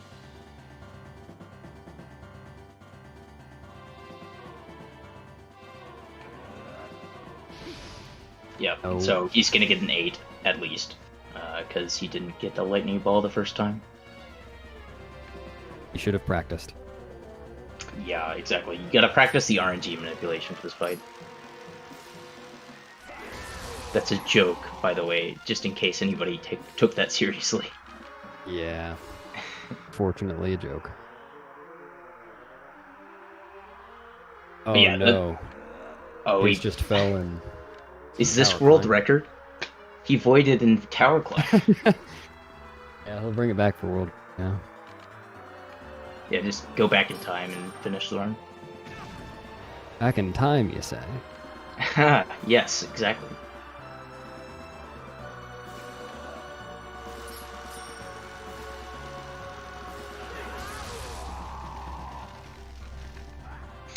So how it works is, I don't know what the exact odds are per cycle. It's dependent on like some RNG values, but anyways, basically what you want to have happen is you need the how do I put this? So the first one can be a lightning ball. If it's not, then you are getting an extra cycle guaranteed. The first and third have to be at least 2 apart, so there has to be 1 cycle in between. And then the second and third lightning balls have to be at least 4 apart, meaning there have to be 3 cycles in between. So every time that you don't get those numbers correctly, then you basically add a cycle onto your possible total. And ideally, you get all dashes in between. Yeah, the Triforce attack takes a little bit longer. And yeah, Zach is having... How many cycles is this? I haven't been counting. I haven't been counting either, but something like 10. This is probably that 9. was either a 9 or a 10. Yeah. No, there is no cap on how bad it can be. Yeah, as far as we know, the most anyone's ever gotten is 15 cycles. I don't even know... To me, that's apocryphal. I have no idea who even got that, but it doesn't seem out of the question. But theoretically, it could go on forever. Yeah, the worst I've had is a 13, I think. Man, I think I've peaked at 10 or 11. Yeah, but you haven't been playing quite as long. I Yeah, finished true. like 150 runs or something of this game in the HD version, so My God. yeah. So I've seen a lot more Zeldas, so it makes sense. So this, for some reason, giant pigs are weak to iron, I guess. Giant iron balls that you throw at their face. Yeah, that sounds reasonable. Throw a giant iron ball at just about anybody's face and you'll find their weakness. Yeah, it's time for yakety sax. This phase of the Ganon fight that Zach is just finishing right now was actually taught with a goat near the beginning of a casual playthrough of the game. It charges at you from the ranch in Orden Village. You have to stop it by pressing A when it gets to you. Yeah, it's also taught by the Gorons, so... True, yeah. So you have to throw the Gorons out of the way going up to Death Mountain. Case and Marco both in the Zelda fight. I didn't notice how close they were when they entered, but Case has been, I think, something like 45 seconds ahead for a while now. That is in Zelda range. If Case gets bad Zelda luck and Marco gets good Zelda luck, they could be very, very close together by the end of the fight. Zach got the good pattern on horseback. Hopefully he gets it. Oh, he missed a shot. Dang. Not too big of a loss, just a little frustrating right at the end of the run. Oh, what? Oh, right, that wasn't his last one. Yeah, looks like Case is keeping his lead over Marco. Yeah. Although, no. actually, no. Yeah, this is probably going to be really close now. Yeah. Just missed the ball and chain throw. Zach is now Also- entering the final. Yeah. This final fight is like 13 seconds long. I was going to say, Case also had the unfortunate luck of V-Scannon going into portals. Sometimes he just turns around and re-attacks you, which is really nice, but unfortunately he did portals there. Zach is now hearing Ganondorf's desire. And, be finishing with under a... Well, I don't know. Is this a 259? Yes. Yeah, this is definitely a 259. Absolutely. Unless he, like, flubs this for, pretty much a full Oh, minute. I meant 258 to 259, not 259 versus... Oh, yeah, no. This is not a 258. Yeah, close, though. Yeah, there's no sub 3 for Zach. GG, Zach. Yeah, I mean, it would have been a 258 if his Zelda had been just a little bit nicer. Any nicer, yeah. That was weren't you saying that Simi Zelda. wasn't here? Yeah. He's back. There you go.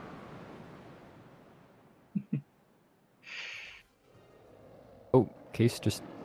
Oh, okay.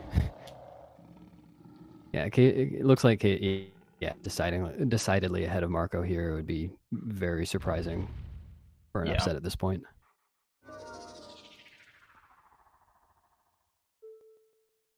Yeah, I definitely thought that would have been closer, but I guess the missed ball and chain throw didn't cost him as much as I thought. Yeah, that feels excruciatingly long, but... Okay, we have D3 up now. D3 is just entering Hyrule now. Something like 15 minutes behind Barco. Guess I should compare to Barco. Yeah, it's a little less than that. Unfortunately, I just got word that Zach will not be joining us for an interview. Unfortunate. Oh. Nice playing, Zach. That was awesome. You have a good night. Yeah, it's pretty awesome to get 2 seeding races in a row with a sub 3. That's crazy. And Wonder Race? Yeah. Yep. Amazingly consistent playing from Zach. Yeah, actually, I think he's the only person so far who has gotten any sub 3s in seeding races, and he's gotten 2. You mean for this Wolfdash? Yes. Oh no! Barcode is getting the thing that I got the other day. Oh. This fight can be a troll sometimes.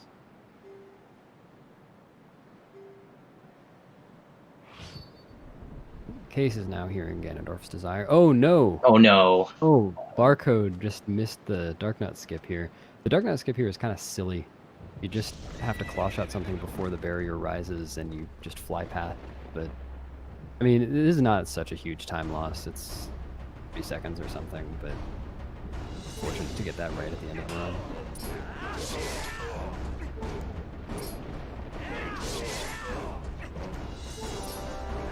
I'm also hearing the Wunsch right now. Case finishing the run. 301.42. G Case. Yeah, congrats. I mean, just for the record, remember he missed Sword and Shield skip, what, twice, and then failed EMS for like a minute? So, I mean, yeah, to do that much and still get a 301. Yeah. That's crazy plan. That stuff, yeah, that stuff easily cost a little under 5 minutes right at the beginning of the run.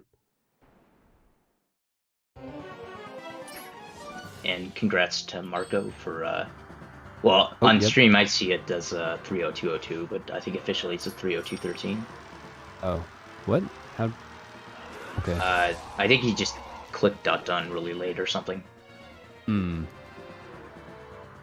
So I don't know if that's gonna get corrected, but yeah. Race 30202. That is also an excellent time for a race. I'm impressed by everybody. I've never done a race before. Or it will be my first time, so it's terrifying to think that people are getting low 3-hour times or high sub 3s. I think you'll be fine. I don't know. It's just a normal run, except you don't reset at gate, basically. That's how you need to think about it. Yeah. And that's going to be the thing, is remembering not to reset. Oh gosh. You reset fingers. Once again, props to Garm for continuing that crash wave earlier. Yeah, so it won't be a valid no saving quit run, but it should still be a valid any percent run, which is what we're doing here. So.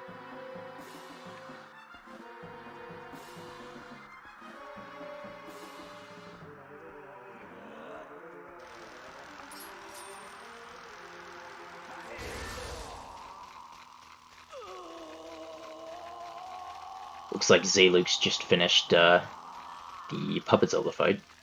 Yep. Ethernet going for the command skip here. Hopefully that's it. Yeah, very tense part of the run there.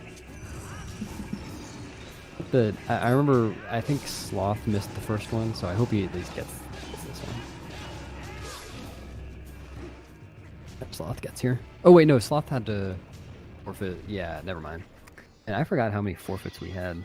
Just like technology issues over the course of the run. Very unfortunate. 3. We had 3 forfeits. Did Burgles end up forfeiting? Yeah, Burgles forfeited, unfortunately. Oh, that's too bad. I do have Oh, sorry, you speak. Yeah, go ahead. I do have confirmation that Marco is joining us for an interview, just trying to get Marco in here. Okay. Nice.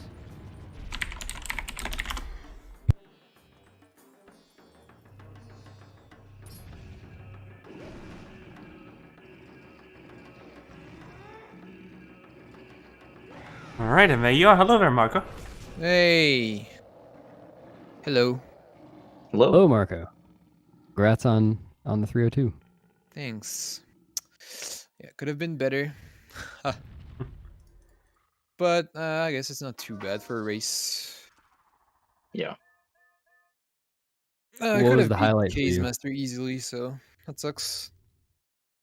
Yeah, I really thought you were gonna catch up when he missed the ball and chain hit on B-Scan in there. Oh, he did. Oh.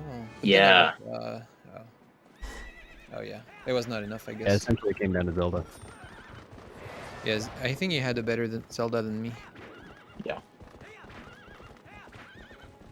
But yeah, so apparently the restream was kind of shocked about what happened in the city, right? I'm trying to remember. Oh, I- the Uka just floating in midair? Oh, The yeah. accidental pad? That was like text displacement or something. Yeah, it's close Yeah. displacement, I Yeah, think. yeah. Oh yeah, actor displacement. I mean. Yeah, I've never seen that one before. Yeah, crazy. Yeah, I haven't failed that room in like months, I think. Yeah, some crazy stuff happens in races. Yeah. Yeah, it's not the same when you have to do a reset. Yeah, I'm not as consistent as Zach. Zach is so good. He gets sub 3 every race. Like, I was actually tied to him climbing the ladder, but then had really bad ending. Which ladder? The Lake One Hallie to ladder. I R? think we were Yeah. super close at Yeah. that point. Oh yeah, that was right after he accidentally jumped off. I remember that. Yeah. Yeah. Not sure how he fell in the water, but I'm guessing that was analog glitch. maybe. Yeah. Yeah, I guess analog glitch happens a lot there.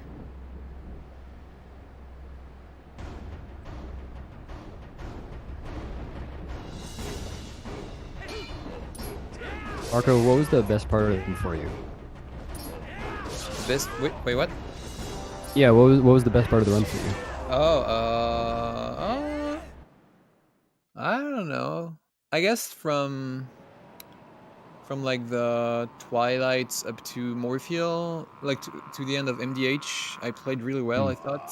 I think it's when I caught up a lot.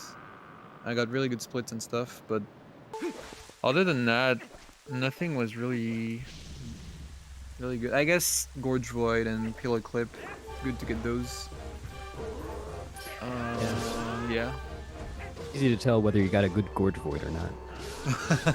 I mean, yeah, the Gorge Void was one of the best I've ever got. Yeah.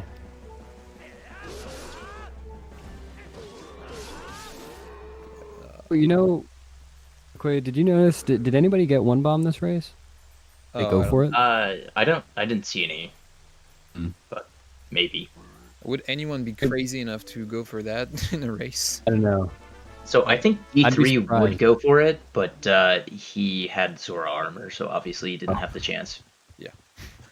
Yeah, we got 0 bomb. Damn, so good. Crazy. Yeah, I didn't go for it. Case did that last year. Nice. Oh, yeah, right. The final? Yeah, that's Apparently. what he's saying. Yeah. But yeah, hope I get a better run tomorrow. I'm gonna do the race at the same time. Hope I can get sub 3. It's my goal for the race. Nice. Yeah, I think that one's also being restreamed, and it has basically just as many people, and it Yeah. should be really entertaining. Yeah, I tried to join the ones with most people. It's more fun. Yeah. You gonna join Beast? Yeah, I'm doing that one too. Nice. Okay. Yep, so for those who want to know more, that is going to be tomorrow. At I believe. Let me just double check that. Yeah, same time tomorrow.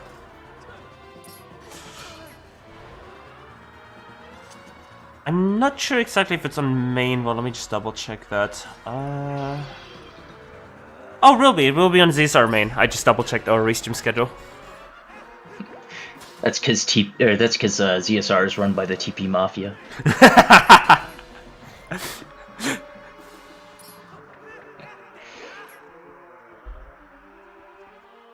Oh, did Zelo just finish? He finished a few minutes ago, I think.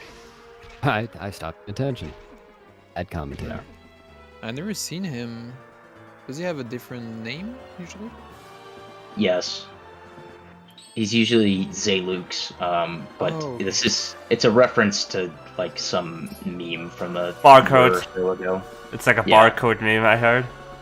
Oh, okay. I know. I remember that name, Zelux. I see.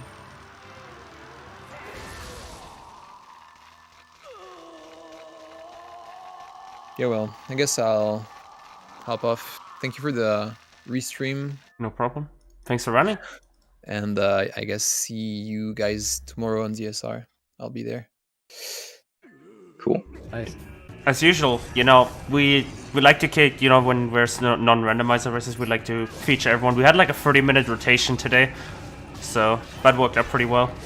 Yeah, it's a good idea to do that. Yep, Nice. that worked awesome. We always kept the race leader on stream. It was awesome to see the community coming together. And everyone, I just want to point that out, everyone in the race gave permission for the restream, which is awesome. Is that not typical? So normally you have like at least one person, like when you have these big races where you want to do rotations, there's normally at least one person that can't be restricted. It's not usually their own, it's not usually like a personal thing, it's just that often they say it because their internet is unstable and stuff. That's mostly what it boils down to. If your internet is very unstable, because obviously for a restream you need your internet to be stable.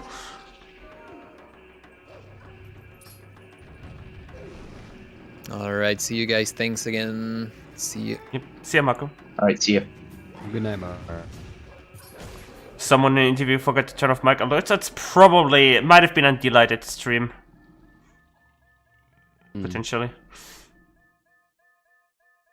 Let's see, who's closest to... Oh, well, D3's definitely closest to finishing now. Yep. At least among who's on screen. Is this somebody who's left in the race? Yep, that's everyone who's left in the race right now. Nice. Yes, let's see. I'm still in city. That ways off.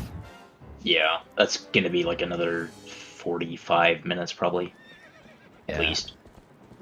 With 45 minutes left? Garm. Ah. But D3 and Ethernet should both finish within like the next 10 minutes. We can probably just send it to Garm after.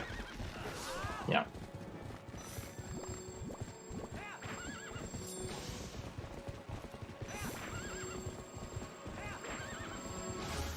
But yeah, I want to say this quickly because there might be, just so this clears any confusion. This hot swapping thing is this demanding on the restreamer, and I might not be restreaming tomorrow's race, so it might not happen for tomorrow. They might just settle on 4 races and just stick to those, just so you know. Yeah, I got you. Yeah. But thank you for dealing with this. I think It's it made fine. it really nice. All good. I have lots of experience with tech, so I'm used to Yeah. that. Also, one more Ganondorf theme. Living for those Ganondorf themes. There's a really good remix in the Countdown playlist too. And it actually got played in the Countdown today.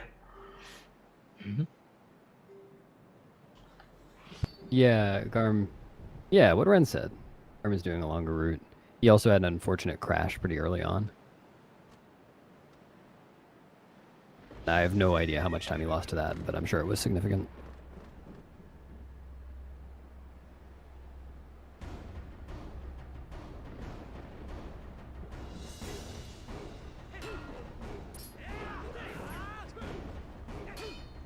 Unfortunately, D3 is missing some of these jump spins. Hopefully he gets the rest of them. Speaking of early game time loss, remember D3 had, I think, 5th try sword and shield skip today? So Was it that many? it was 4 or 5. I think it was 4, but also he died at EMS and had to trek all the way back through 4 run. Right. Yeah, that was a rough game. So 314 is not too bad for that. Would have. We didn't get to see his opponent. It's too bad. Yeah. Always We got like to see seeing that it. one. We got to see it on Wednesday though. Did you? Yeah. I think I was only there for the last hour or so.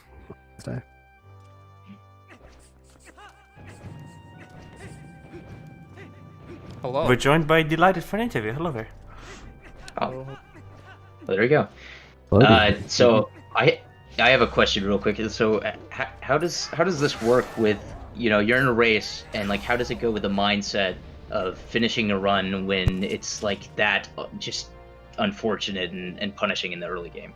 I think it's just really just about if I like just fuck up an early game, my goal is if someone's close by to me, I'll just say, okay, let's try and beat this person. It doesn't matter. The run doesn't care. I don't care about the run. Let's just try and like play my best and see if I can just keep a good mindset and see if I can at least get like top 5 or whatever in the race. And I did so, So I had a pretty clean late game. My late game was pretty decent this run, but my early game was garbo. But yeah, it was like 5th try Hugo, died to EMS, then got a 1st try.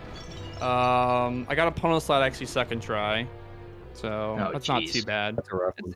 Yeah. It's not that bad, honestly. Like the main importance is I didn't have to deal with more fuel. That's like the thing I think about the most when I'm running this run, or this route, is just I don't have to deal with more fuel at all. I don't have to deal with the RNG BS.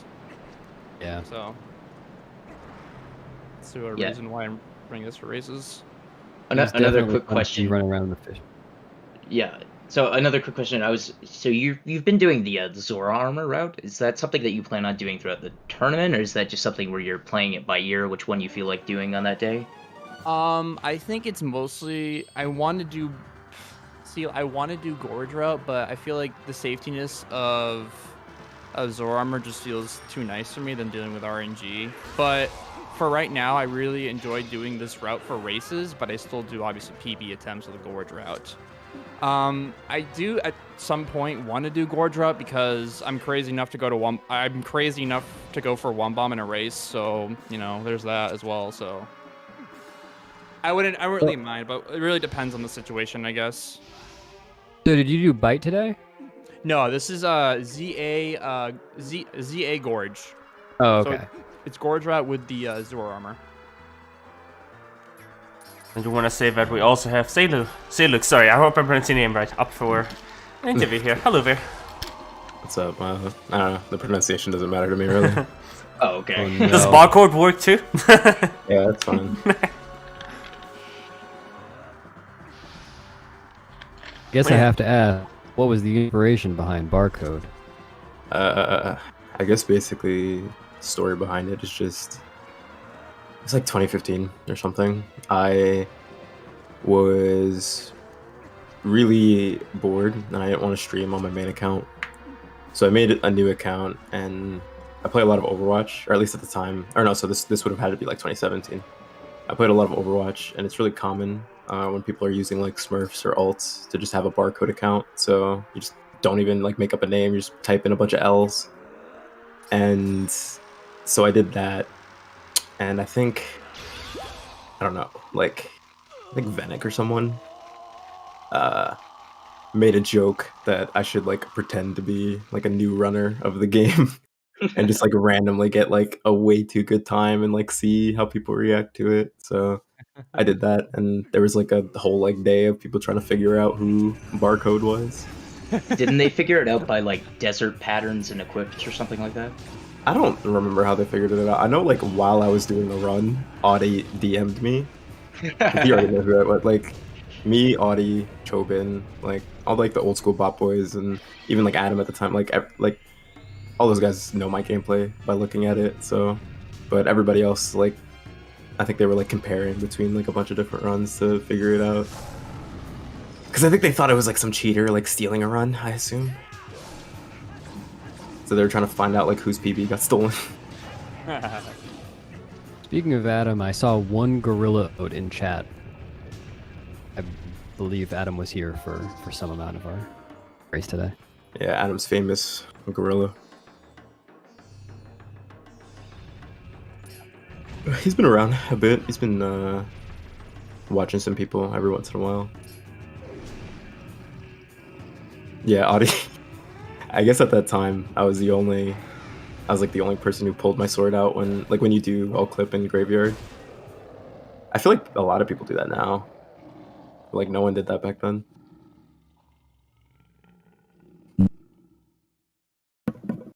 Did my mic just randomly mute in the middle of talking? I don't know what happened there. I think so. I heard the end of the sentence, so. Okay. That was weird. I don't know what happened. I was just agreeing with what Audie said.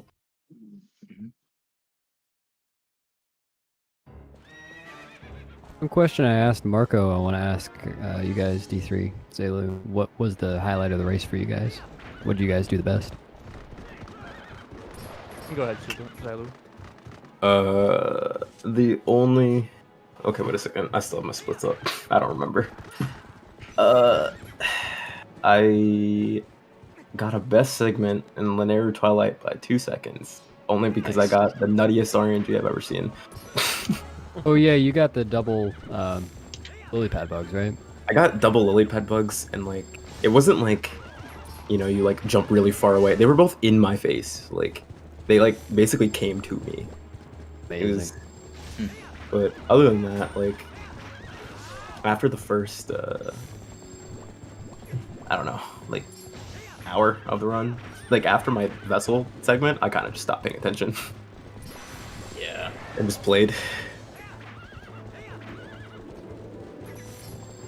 Got like a 5-bomb more feel. That was pretty sick.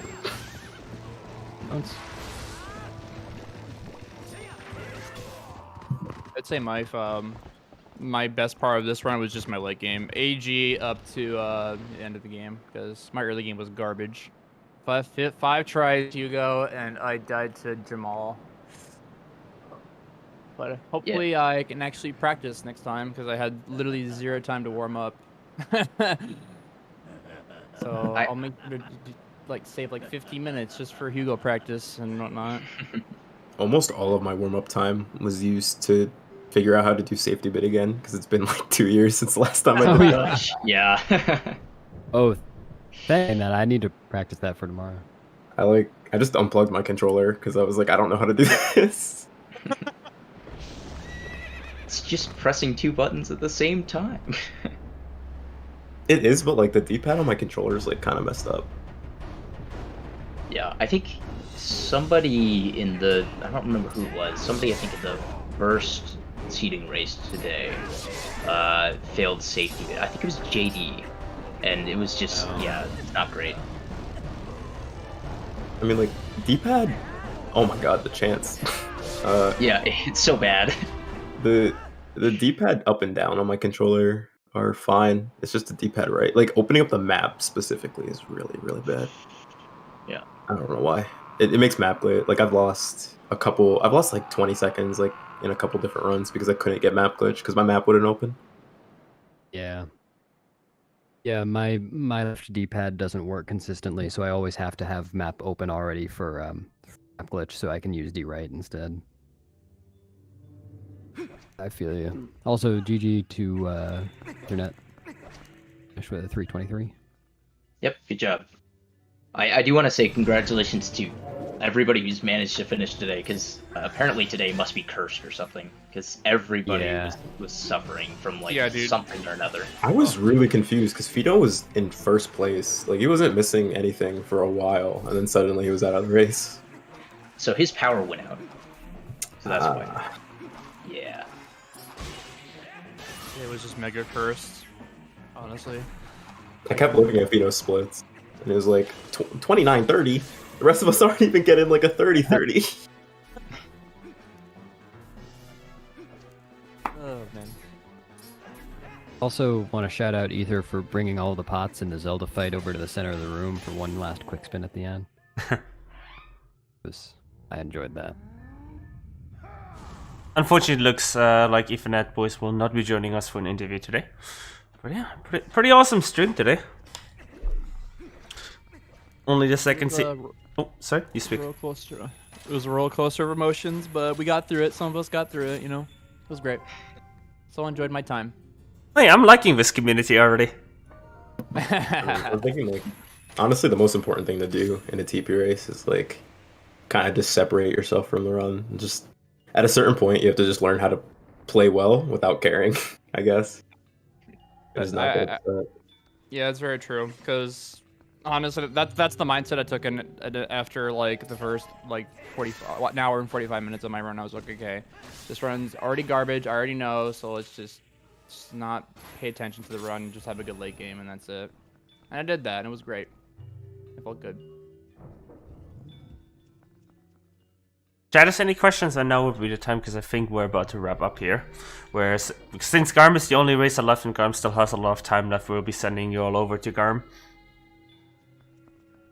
Does anybody know when tomorrow's races are supposed to be? I think There's one at 6 p.m. UTC and one at midnight. So basically, yeah, 1 p.m. Eastern and 7 p.m. Eastern.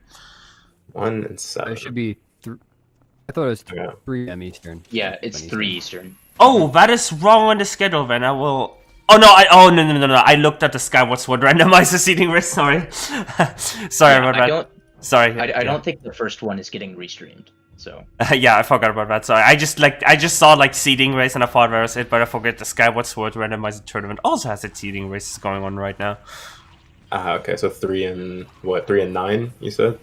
3 and 7. 3 and 7. 3 and 7. Yeah, and that's in Eastern time. Yep, the one at 7 p.m. Eastern will get restreamed on ZSR main. The other one will not be restreamed. Okay, cool. Thank you. Aside from that, if you like, if you like just general, Zelda content, we've got the EU Weekly coming up tomorrow at 9 a.m. Eastern, or as it's the EU Weekly, it's 3 p.m. Sorry, not 3 a.m. God, imagine running in weekly at 3 a.m. dude. 3 p.m. Central European time tomorrow on Sunday. And there's also a bracket match going on at the same time for the Ocarina of Time randomizer.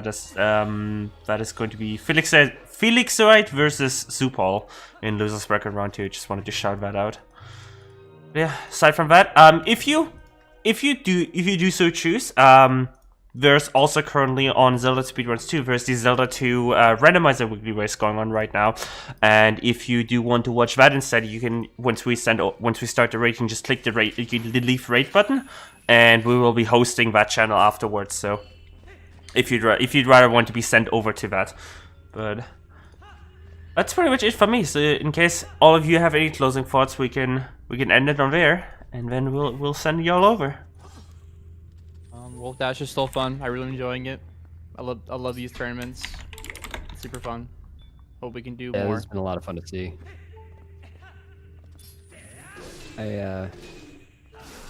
Worth noting that Ethernet has made a huge mistake and reset after killing Ganondorf, so this race might be a close one. We do have to stream pause and restream, so. Oh man. Oh my. Also, shout out to Ethernet for having Jim's face for his splits. That's great. Oh, I gotta show that in restream. Hold on. You're telling me that, and oh my god. Hold on. Let me just. Yes, it's great. Let me just show that in restream quick. Wait, I don't see it. It's there. It's like his splits background. I don't see it. Really? What? I don't see it on my little cropping thing. Oh. Because I just see like a black thing in the background. Oh no, there it is. There it is. There it is. There it is. There it is. It's pretty big. Also, I'm loving the unregistered hypercam. Yes, great. That's great. Well, Beautiful. Are you telling me I have another Zelda game ready to speedrun? Like at some point?